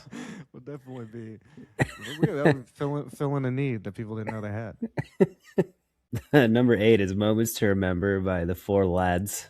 Wasn't very familiar with that one. No. Autumn Leaves by Roger Williams was number 9. Also, number 10 was The Ballad of Davey Crockett by Bill Hayes. Yeah, this one is not. He's not the Davey Crockett from the TV show. So that would just show you that, the best performing one on the Billboard charts was some other guy, like an actual singer who was doing a version of the song. But the version by the freaking actor, Fess Parker, he would be also one of the 100 best-selling songs. I typically don't include the same person more than once. I like to give people a different feel of it. But I also, Tennessee Ernie Ford, 16 Tons, he also had a Davey Crockett that I put on here, just to show you that there were a lot of those. The other ones that pop up a lot are Yellow Rose of Texas, which we've talked about. There are a couple versions of that. But the other one that I thought might have taken the Cashbox number 1 because of how often, and it was just 1 week shy. There were a lot of songs that went for 7 weeks this year on Cashbox, but one of the 7 weekers was Unchained Melody. Oh, okay. Which, I mean, that song, I was aware that it was an older song than the Righteous Brothers versions from 1965. I want to say that their version is the well-known version of the song, but man, their version just shits on all of these versions so hard. Their version is so much better. I liked the Naughty Lady of Shady Lane. I thought that was funny, where he's talking about this woman and he's like, she never turns down a drink and all the boys want to meet her and she's got the coy little look in her face and all that shit. And at the end, they're like, she's only 9 days old. It's like, the whole time we were talking about a baby. Totally tricked my ass. Got that him. was a cute song. What a cute thing to write a song about. That everybody's in love with this little baby, and she's stealing everyone's hearts, and she never says no to the bottle. It's like, that's so funny. I also liked the Shifting Whispering Sands. That was such a weird song. The guy's like, I was out in the desert, lost for weeks, found the valley of the Shifting Whispering Sands. It reminds me of like Jim Morrison. Yeah, kind of. I see that. I was just thinking like, it sounded like the narration from a Nintendo game. Yeah, I could see that. It's funny. Is this the first Earth Angel? Yeah, so it shows up on here twice. The Crew Cuts, we've talked about them before. They are one of the people that back then would whiten up some songs. If you had a song that somebody had done, and you wanted it to sound a little different. It's a good way of putting it. It's exactly give it to the Crew Cuts, because their version of Shaboom, if you remember, that was the song that they did. There was the black version of it first, and then the Crew Cuts version did better. Same thing here. The Penguins is the version that would not do as well in the year. They actually were closer on the charts than I would have guessed. But the Crew Cuts version did do better in 55 than the Penguins version. The Penguins version would ultimately be the one that is better remembered, I think. Better vocals on that one. They just have better voices. Definitely it's not better as cleaned vocals up on that one. Yeah. It doesn't sound as sterile. Yeah. Let's see. Okay, so we've talked. I'm good with the Billboard charts, I think. Yep. All right, let's move on down past. So starting at number 51, I find songs that came out during the year that didn't hit one of the main charts by the year end, and kind of compile them here and see which ones you might recognize. The couple on the top of this one, the number 51 on our list is very surprising. I can't believe that this one didn't. First of all, that it didn't chart higher, but also that this guy was around for as long as he was. Yeah, this guy is. How old is he? Now I'm curious, like how. Yeah, we're looking at number 51 here is Little Richard, Tutti Frutti. 1932, he was born. Yeah, Little Richard was a grown man at this point. He was 23. He was fully he's out there doing whatever he feels. Not taking anybody's orders. He's out there. He's a grown man. He's a professional musician. That's how he makes his money. And dude, the song Tutti Frutti, the original lyrics of it, it was explicitly about anal heard sex. That. Yeah, I've heard that. It was nuts. It was like Tutti Frutti, good booty. And he says like, if it don't fit, take it easy. Like we can make it nice and greasy, something like that. It was pretty, man. It was pretty blatant. I was like, oh goodness gracious. No wonder they didn't. They're like, let's not promote that one too hard, I guess. So but it would go on to influence stacks of pancakes at IHOP. I mean, this was Tutti Frutti was. They definitely cleaned up their image with that one. I guess they had to. There's no way you could. Yeah, he was never gonna make it on the chart. I mean, obviously, I said people were kind of going, some of that's lingering around. We're gonna give that the old Yellow Rose of Texas treatment. Give that a couple decades to air out. Get some of that old meaning off of it, and we'll revisit you later. We'll revisit it as a classic. Yeah. Bo Diddley, he's such a classic guy. Like that, the rhythm that he developed for this song would go on to be popular for rock and roll. It would define rock and roll, basically. There's other songs that he does on this album, right? I'm a Man is probably one of the more. They're both kind of equally famous. I did put I'm a Man on a different one because that album came out in 1958. That's where most of his work was first put out, was on this collection that came out in 58. So I think I already put the I'm a Man on that one. So I just thought I'd throw in Bo Diddley because it was more influential at the time and actually was. I'm a Man's a better remembered song, but Bo Diddley is way more important to the history of music. I agree with that. Because that dun dun dun dun dun kind of guitar style would be emulated by everybody for the next 50 years. Couple songs at the bottom, I always put soundtrack songs towards the bottom. Oklahoma came out. House of Flowers was well known at the time. And then the last one on here, I just wanted to point out, it's got a great soundtrack. Peggy Lee did the soundtrack for not this whole soundtrack, but she did a lot of songs for the movie The Lady and the Tramp. The one on here is "He's a Tramp." I love that song. He's a tramp. He's a tramp. Yeah. He's a tramp. Mm-hmm. We sing that to our dog, Mr. Boy, sometimes when he's walking around. We go, he's a tramp. He's a tramp. He's a tramp. That song, that movie's got some really good songs in it, actually. Another one that's like, those old Disney movies. They definitely were a little bit, well, slightly racist with their depictions of people. And one of the best You mean songs. the Italian guy who's like, "Hey, what are you doing over here?" And I was thinking of forgot about him too. I was thinking of the Siamese Cats. It's just their vocalizations are a little rough. Yes, I forgot about that. But the song is so good. It's a really cool song. Yeah, it is. Siamese, if you please. Yep. Mm-hmm. Yeah, but there's just a little bit of when they're talking like, where there are baby, there are milk nearby. And they really lean into some, I don't even know if that's how Siamese people sound. But that movie is notable for being a movie. So let's get that out of the music and move over into that was the best transition in a while. Let's move on into the Cinerama. Did Trey just misspeak? Is he trying to say cinema and is there something wrong with him? Is his mouth okay? Yes, I'm fine. We are moving over into the Cinerama. Number one movie of 1955 is a film called Cinerama Holiday. It was released on February 8th of 55, directed by two people. We'll talk about that.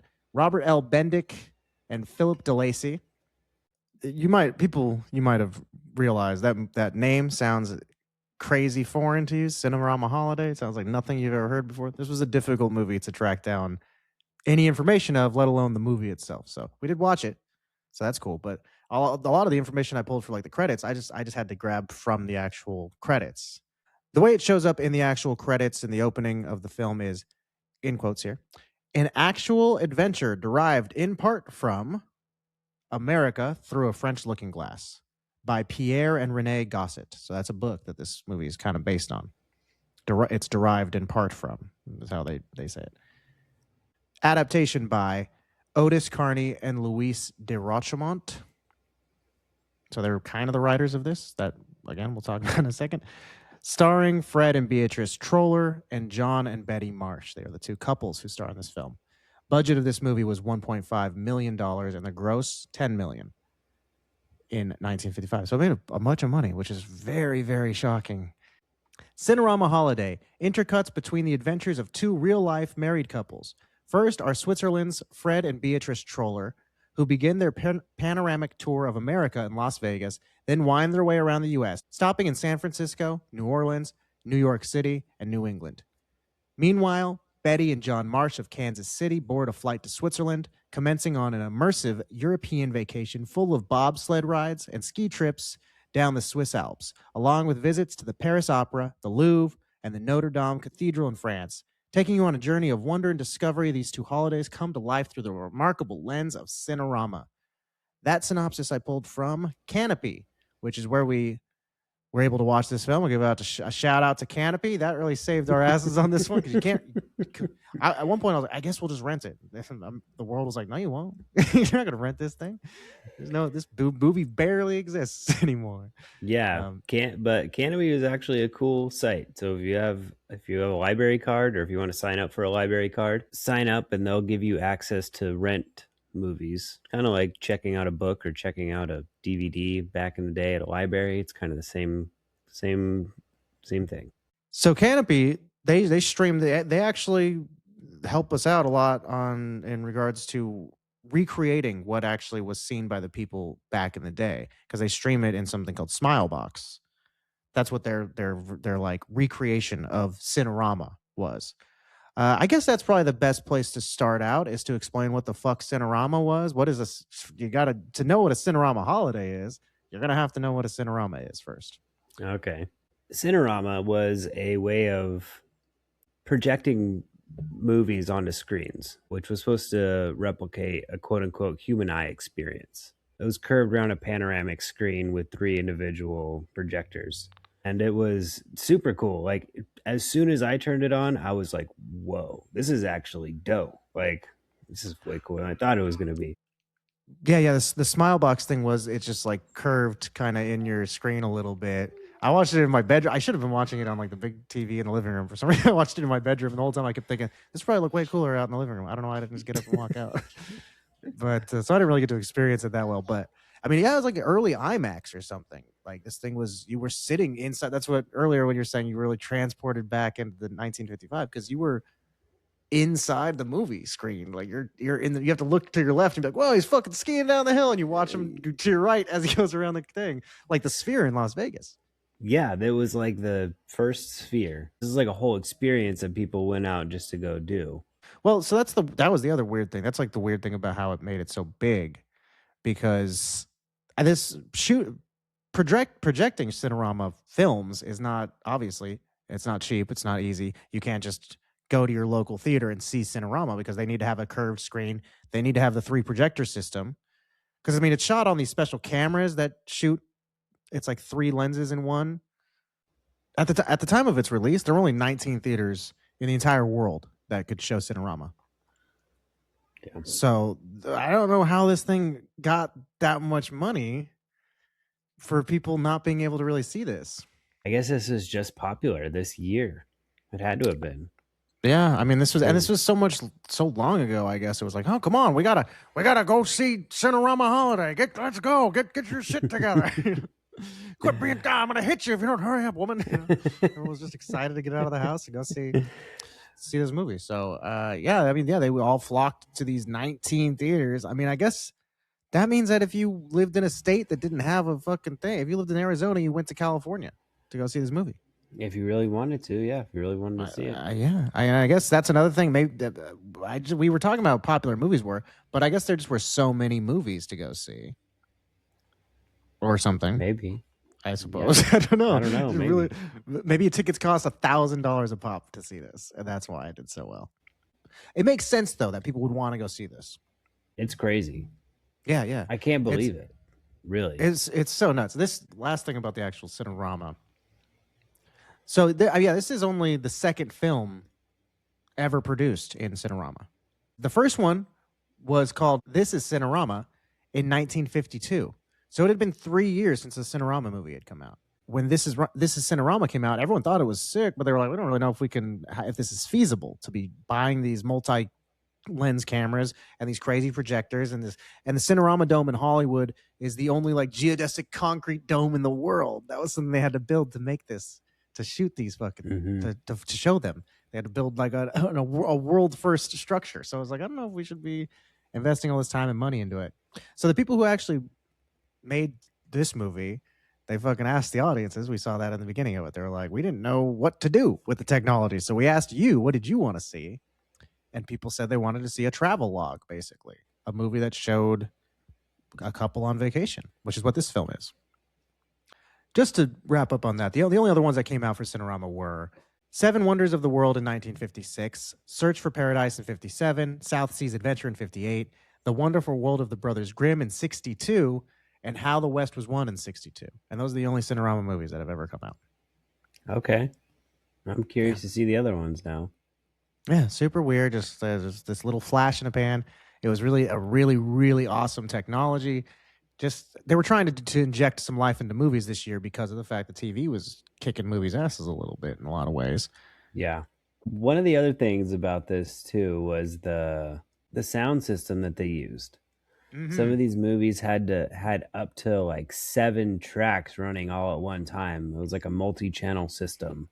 Yeah, the way it was like set up so that you could hear, because the cameras are pointing in 3 different directions, and the microphones are like just placed all over the place, so they could capture sound everywhere as it was happening, and then try to recreate it in the theaters. It was really neat that it's such a weird movie because so much of the beginning of it was them going like, "Hey, this is the movie you're about to see. This is how we made it." And they showed how they made it, and they talked about how they chose to do it. And it was kind of neat, like a behind the scenes featurette before the movie even started. Like, we don't know what the fuck we're doing. So this is how we did it, I guess. But the movie just essentially follows 2 couples, one who goes to Switzerland and then the other who come from Switzerland here.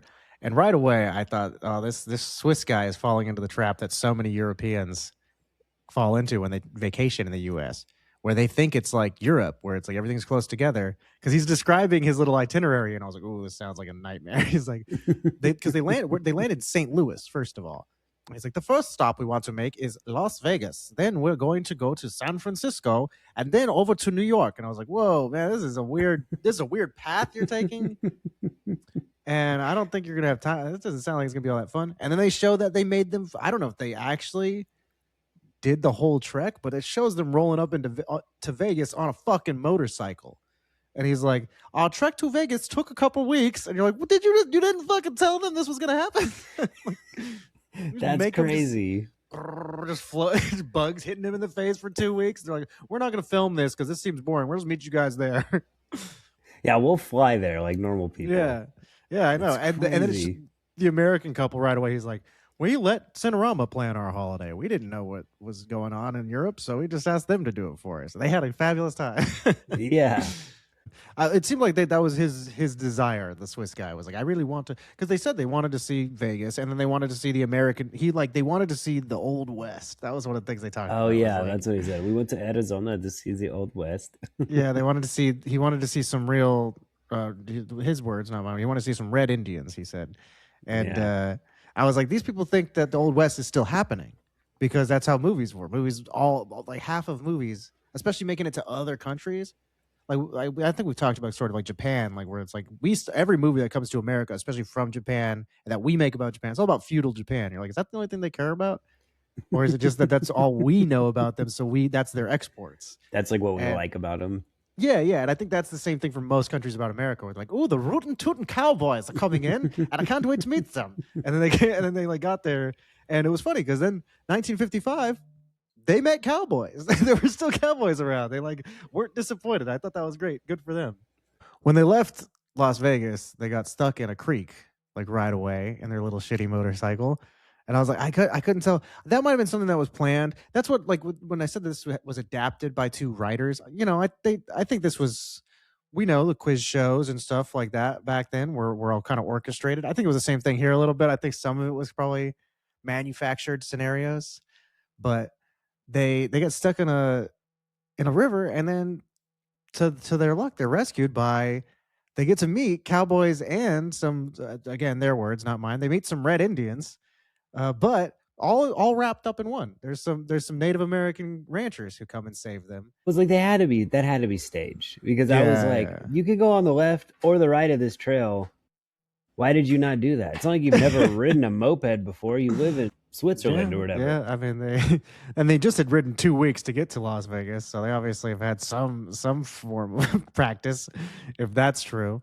So, but they got to meet some people that they wanted. They got to meet some real cowboys and get out and live on the range and eat beans by the fire and stuff. So good for them. And then after that, they jumped on the Zephyr, the California Zephyr train, which actually that train is like the inspiration for this movie. I think it was one of the producers took a train ride on the California Zephyr, which was an old train back then that had like a glass top. It's the one they ride in the movie where it's, they can see all the countryside passing by. And the guy was sitting there and he watched all this scenery flying by him, and he thought this would be perfect for Cinerama. Like, we should make a movie where there's a camera up in the front of the train and you just see all the shit going past you. Like, most of Americans have never seen anything like this. And on Canopy, it said this was like an interesting snapshot from a world where most Americans had never ridden on a plane before. So people weren't used to traveling like that. They weren't used to seeing that kind of stuff. The bobsledding scene, that would have been fucking mind-blowing for audiences back then. That was crazy for me, like the sound effects and everything. It looked super cool. It was like a 4D ride, like a POV shot that you're just like... Also, one of those things that made me go, we talk about the old movies a lot of times. I'll be watching and be like, man, the world was way more dangerous back then too. Just can't believe they just put a civilian American on a bobsled and we're like, all right, have fun. See you in 100 miles per hour from now. Yeah, that was so great. And then the people skiing and bobbing in and out of each other and stuff. I know. Man. I was like, spread out. Fuck, give a whole mountain. Why are you guys all right there? Like, they're like, they ran into each other. Yeah, one of them did actually run into each other. Like, and cut off this guy, totally made him eat shit. Yeah, it was dead. They were going fast too. There's a lot of them. And then after that, like, one of them's just like standing up in the road, like looking around as people I was like, this was totally avoidable. You guys are just gonna spread out at the start of this, and it would have been okay. But that was your Wanted to be in the approach. shot of the camera. Yeah, I guess so. That was a funny thing. Was actually I was really shocked at how well so many people were able to not pay attention to the camera. It seemed I really only saw a couple people who seemed to like look up and notice it. I saw one point when they were in New Hampshire at like a state fair. Uh, a couple seemed to look up and see the camera, and the guy was like, oh, and he like hurried his wife away, and she looked up, and they both like started to run away, and then the camera kind of turned and didn't even come near him, and I was like, really, you had to leave that in there? You couldn't? And then the shot ended. I was like, you could have ended the shot 1 second sooner. They're like, let's leave that. Let's embarrass that one New Hampshire couple. Huh? For 1955, when most people wouldn't have been used to seeing cameras rolling around, especially this wacky ass 3 lens contraption for Cinerama, they did a really good job of not paying attention to it. The only time I really remember somebody really gaming the camera at all were the jazz guys in New Orleans, because they like filmed it in such a way that the trumpet guys like slides were going on the 2 side cameras, and they would be out of frame and then and jump into frame, and then the guy who was singing would like come off and then get right in the middle camera. It was like doing the. But they were the only ones who like gamed the camera at all. Were those jazz guys? I'm sure they came up with that too. Like, what if we did this and this? Like, we had our trumpets and shit, because there were not. The filmmakers didn't think of that, because there was not even one other instance of anybody doing anything like that in the rest of the movie. But yeah, at the end of the movie, they had like a fun little like meta experience that was it was almost like Spaceballs. Like, what are we watching? That's us now? Where they showed up at the end. And he's like, well, here we are now to watch our fabulous Cinerama holiday. And they like went to the movie theater in New York, and it shows them in the audience and stuff. Oh, look at that. That's me. I'm up there. Fuck, look. Oh, couldn't get out of that river, could I? You know, and then, they're all having a good time watching the movie. Like, you know, like I said, like Spaceballs. Like, he's like, what the fuck? Is that me right now? But I thought that was neat that they like started it and ended it with them like reminding you, this is the movie right now that you're watching is what we're making. It's such a weird experience. I liked it. I half expected to see myself in the audience as I was looking at the last thing. Like, was that me? Was I there the whole time at the end of The Shining? I liked the airplane stuff at the end. That was cool. Like them like flying in and like landing on the ship and taking off and stuff. Yeah, that would have been pretty fucking. I mean, that was like watching Top Gun. Yeah, but 30 years prior. Yeah, that's kind of crazy.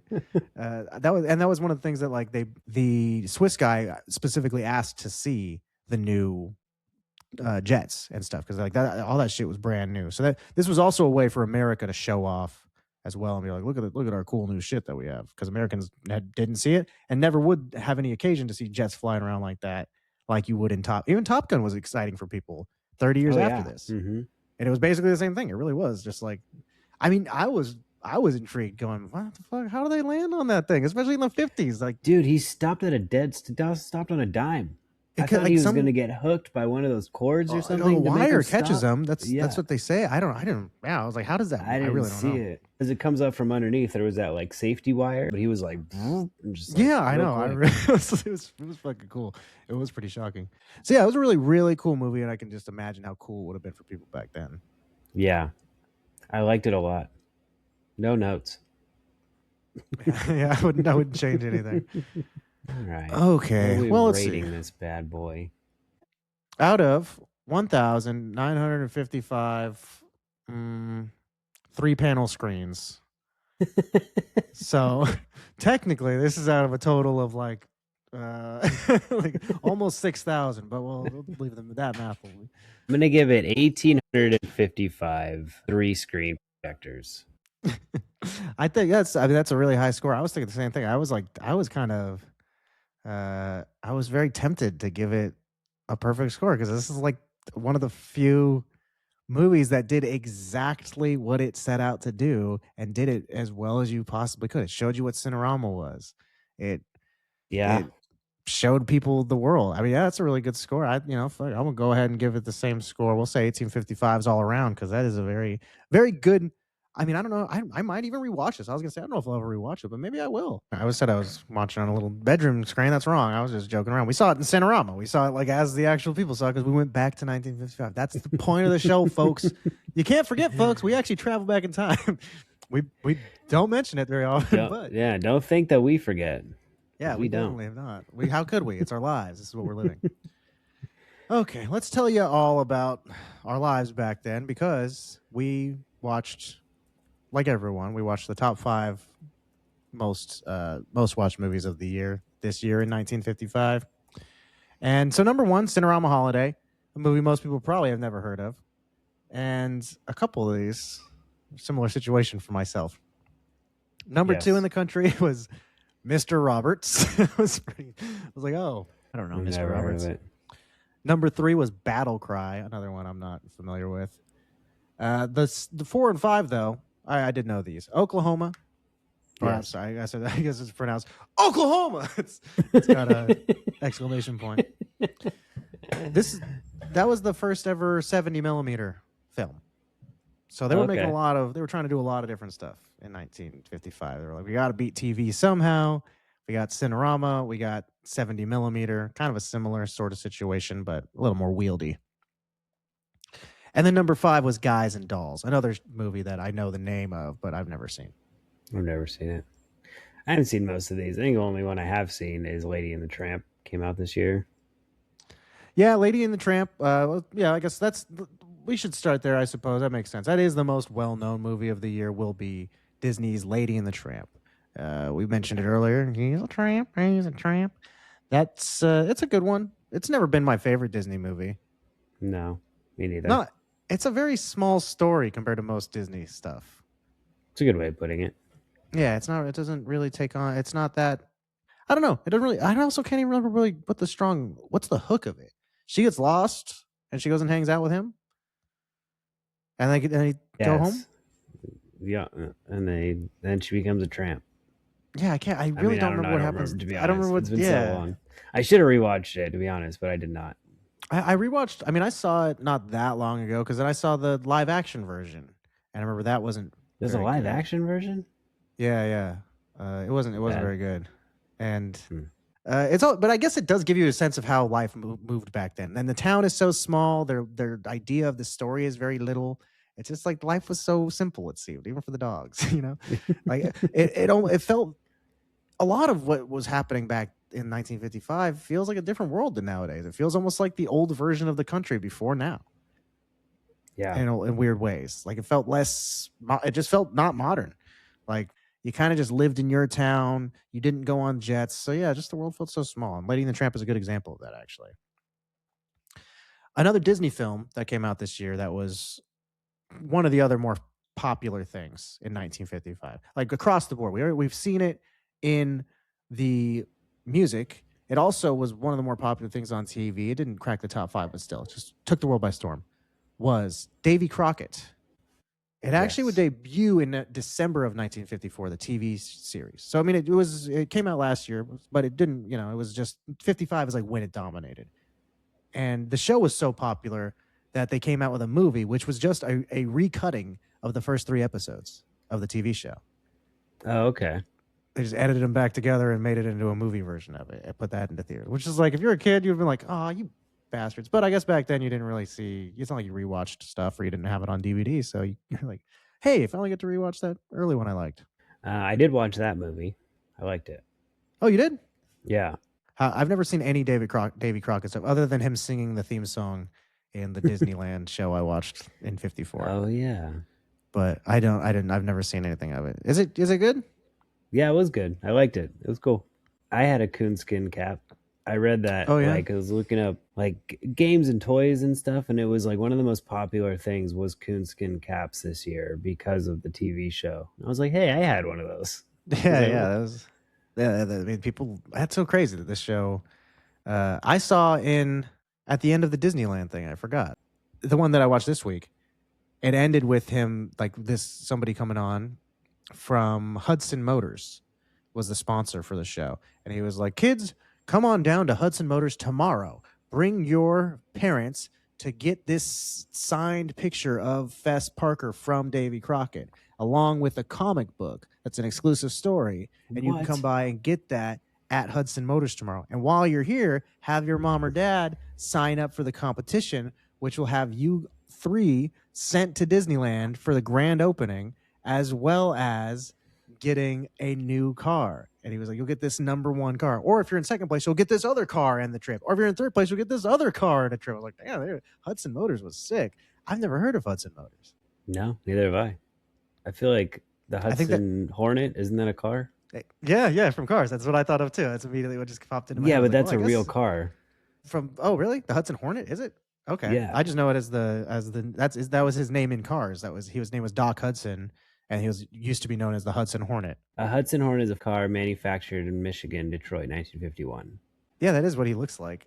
Yeah, it's weird that he's like the only one I can think of then that I know of that is based on a actual model of car. Everyone else is like have a funny name or whatever. I don't know. Is the Jeep one named like Jeep something? Like, why is his name like a real car and everyone else is named something funny like Lightning McQueen? Maybe because nobody knew. Maybe it's an old company. It went out of business. Maybe nobody would know. I guess the Porsche, as we know, that's how you pronounce it too. The Porsche's name was Sally Carrera, wasn't it? Her name was Sally. I don't remember her last name. I'm pretty sure. Why do I know her last? I've seen that movie one time. Yeah, her name's Sally Carrera. Why did I know her last name was Carrera? I guess because I saw it. I was like, oh, she's a Porsche. So yeah, I guess there were a couple real cars in that movie. Weird. That makes the movie. The premise of that movie is like one of those ones you go, just ignore it. How would that world work? We don't have to know. Fuck it. They're cars. Yeah, don't That's worry about weird. it. But now you're like, wait, there are manufacturers of these cars too, which are based on the names of these these human beings. I'm not gonna get into it. Too crazy. Let's see what else on the list here. I'll say let's look at some of the big Oscar contenders for the year and some of the winners as well. They had, like the big important names for the year. You had East of Eden, The Man with the Golden Arm, Marty, and To Catch a Thief.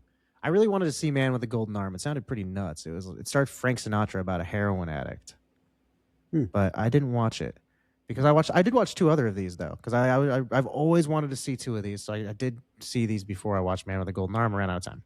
I watched Marty. That was I love Ernest Borgnine. I do think he's a good actor. I like him. He plays like Mermaid Man, but he also is an actor from before that. He was in like the Poseidon Adventure, and this is his like Oscar-winning performance as Marty. I also had weirdly kind of seen this movie I had seen this movie starring Jeff Garlin, where he like wants to remake this movie, and that movie was not very good. It's called I Just Want Somebody to Eat Cheese With. It was a dumb movie, but I'd seen that movie, and the whole movie is like obsessed with this movie Marty. He's like, I want to remake Marty, and I never knew what Marty was, but I was like, I got to see Marty. And so it's just always kind of been in the back of my head for many years. And when I saw it was on the list this week, I was like, I'm watching Marty. Got to watch it. I really, really enjoyed it. Really was an example of like the reason why it was such a cool thing and why it was big for the studios at the time was like people were used to seeing huge sweeping movies, the epics that we've talked about, stuff like that. Marty was an example of a movie that was very small in scope, like Lady and the Tramp. And the studios were like, I don't know if this is a good idea. I don't know if we should be adapting this. It was based on an old TV episode of just a show, like a Playhouse Theater kind of a show, like we talked about Colgate, where it's just a different story every week. Mm-hmm. It was a show just called Marty on one of those. It's about a guy who just can't find love. He's just like, he's 34, he's a butcher, he thinks he's ugly, he's kind of heavy. All of his siblings are married, and he just can't find love. And he's like, I guess I'm not gonna ever have love. And it's about him and this other woman who's kind of in a similar boat, and how they fall for each other. And then it's how the rest of his family and friends had how their reactions to their coupling are. Really, really good movie. I liked it. Okay. And then the other one I watched was To Catch a Thief. That was one I've always, just because it stars Cary Grant. It's an Alfred Hitchcock movie. So I was like, that's one of those ones I've just always kind of thought, I should probably watch To Catch a Thief, and just never gotten around to seeing it. And it's all right. It was good. It wasn't great. It's pretty good though. I give it like a 7.5. I didn't love it. But Cary Grant's fun. It's always fun to see a Cary Grant movie. And Grace Kelly. So it's like you have Grace Kelly, Cary Grant, Alfred Hitchcock. Like it's as good as the sum of its parts, because the parts are great. The movie itself is just like okay, you know. They also had two really big like icons of the 50s. The two biggest 50s icons really had their two biggest films this year. James Dean had Rebel Without a Cause. Marilyn Monroe's movie this year was The 7-Year Itch, which is that's like the famous one where she's standing on the grate and she's holding her dress down as the wind blows it up. Oh, okay. Yeah. And then James Dean, you know, him wearing the red coat, and like pretty much his only really famous movie. He didn't really do that many movies, but neither did she really. But they both these are like the two most iconic 50s images. Really, are those two in movies at least. Like those are two of the biggest roles from the 50s. So I have seen Rebel Without a Cause, and I remember that being my takeaway from it was like, yeah, this guy really just didn't have a reason to be rebelling so much. I kind of think I agreed with the adults of the movie. I was like, this guy needs to calm the fuck down. That's what Yeah, you should have watched it 10 years ago, 15 years ago. Yeah, maybe. 7-Year Itch, I did start watching it. I was just so tired, and I was like falling asleep. And I was like, I guess I got to turn this off. One that I have seen from this year as well, to move the dial a little bit, still keeping it in comedy, but towards the horror world, is Abbott and Costello Meet the Mummy. Oh, I fucking love Abbott and Costello. Yeah, my mom used to like showing us these old movies, and I've seen Meet the Mummy and Meet the other horror icons. It's funny because these are considered like they're in the canon of the Universal monster movies. Like when you look at the order of them, it's like Frankenstein, it's like Dracula, Frankenstein, the Mummy, Abbott and Costello Meet Frankenstein. That's like the Wolfman. You know what I mean? Like it just carries on. Yeah. In that they're part of the pantheon of this. Like the official story of this is like at one point, this horrible monster from ancient Egypt did actually meet Abbott and Costello. That actually happened in his story. That's so cool. Officially, as far as Universal is concerned. That was the final major production for Abbott and Costello. This is where they kind of hung it up. They did one more movie. I think it was actually this year. It was an independent film. Might have been released the next year. And then other than that, that was the last time they did a movie together. Yeah, sad day. I had a box set of their stuff when I was growing up. Oh, really? That's cool. Yeah, I've only seen a couple of them. That's pretty neat. I actually really think I've mostly only seen the kind of horror themed ones. I think that's like my mom would play those during Halloween when I was a kid because it's, I guess, Oh, that's a good Halloween thing to put on. I'm going to do that. A horror movie that I've seen before this year is Night of the Hunter. Really, really great movie. It's kind of like horror adjacent. It's not like a monster movie or something, but it's a self-proclaimed preacher marries a gullible widow whose children are reluctant to tell him where their real dad hid the $10,000 he'd stolen in a robbery.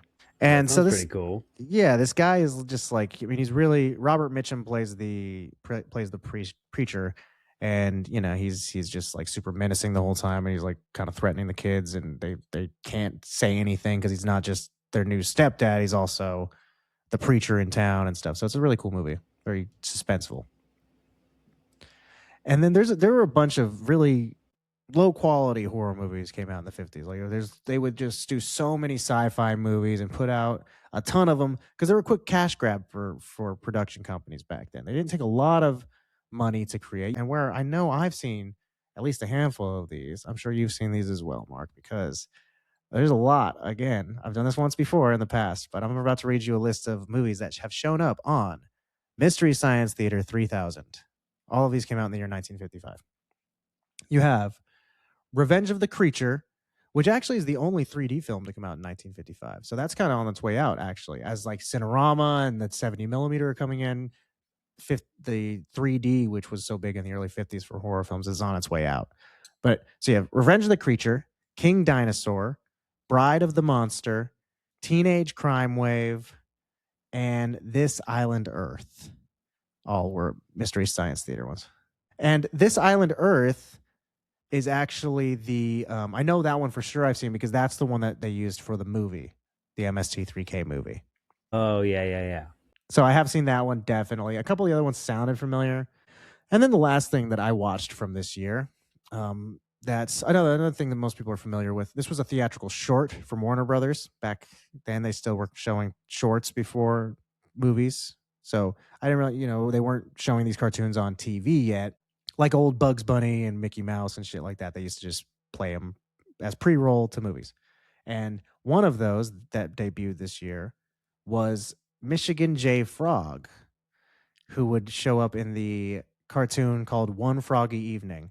He is the little. So I watched One Froggy Evening. He's the little frog that would be the mascot for Warner Brothers for the WB, like the TV station. Oh yeah. For decades. Hey, hello, my baby. Hello, my honey. Hello, my ragtime girl. Yeah. Oh, that's so funny. That's that was awesome. That's how he was back then. That's funny that because he's always been Like his voice sounded just like that. Like the old cartoon was really funny. It's like his this guy finds him in a he's like a construction worker. He like opens up a pit basically, and then the frog comes jumping out essentially, and then this frog pulls out a hat and starts dancing around. He's like, "Oh shit!" There's no dialogue in it. The only words come out of the frog's mouth, and they're sung. There's no spoken words. So the guy like grabs the frog, and then he takes him to go like to a talent agency essentially to be like, "I want to be rich. I got to show this guy." And the frog won't dance. He only does it when he's alone with the guy. And so he gets kicked out of his house because he's poor or something, but he's like he's on the bench in the park and the frog's sitting there singing his stupid songs.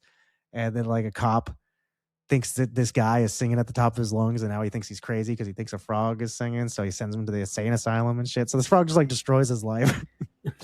And then he just at the end of it, he buries the frog back where he found him. And then he's like dug up by a future man and way in the future who then is like, "Oh, I'm gonna be rich." So just all repeats itself. What the heck? Oh, and in the beginning, I've read he was buried with like an ancient scroll, like a decree from old medieval times and shit. So obviously, whoever had him last was like fucking frog and put him in there, and like he was hundreds of years until he got dug up again. So that's so that was sick. that was the start of Michigan J Frog. I thought that was pretty cool. Okie dokie, that's it. That's all from 1955. Way more than I thought we were going to find to talk about, to be honest. Anytime we do these old years, I kind of half expect it to be, not that there's not going to be something interesting. Oh, wow, what life was so different. There was just like big, huge things that occurred. I mean, you got McDonald's starting off and Kermit the Frog first making appearances, and freaking Mr. Sandman was on the charts. That's a good song. You going to save that? Who knows? Our last thing we got to do on the show is pick one thing that is preserved. The rest of the stuff from 1955 will all fly away, flitter into the breeze, and never be seen again. Dust in the wind. My choice is actually, it's going to be a big one. It's an obvious one. I'm not digging too deep, but it really, really was a huge part of my childhood growing up in Southern California. I got to save Disneyland. I got all the pins here. What would be around? What would be weighing down my neck, this making me uncomfortable this whole recording if I wasn't wearing this? That's a good one, man. I don't know. I have this is a hard one.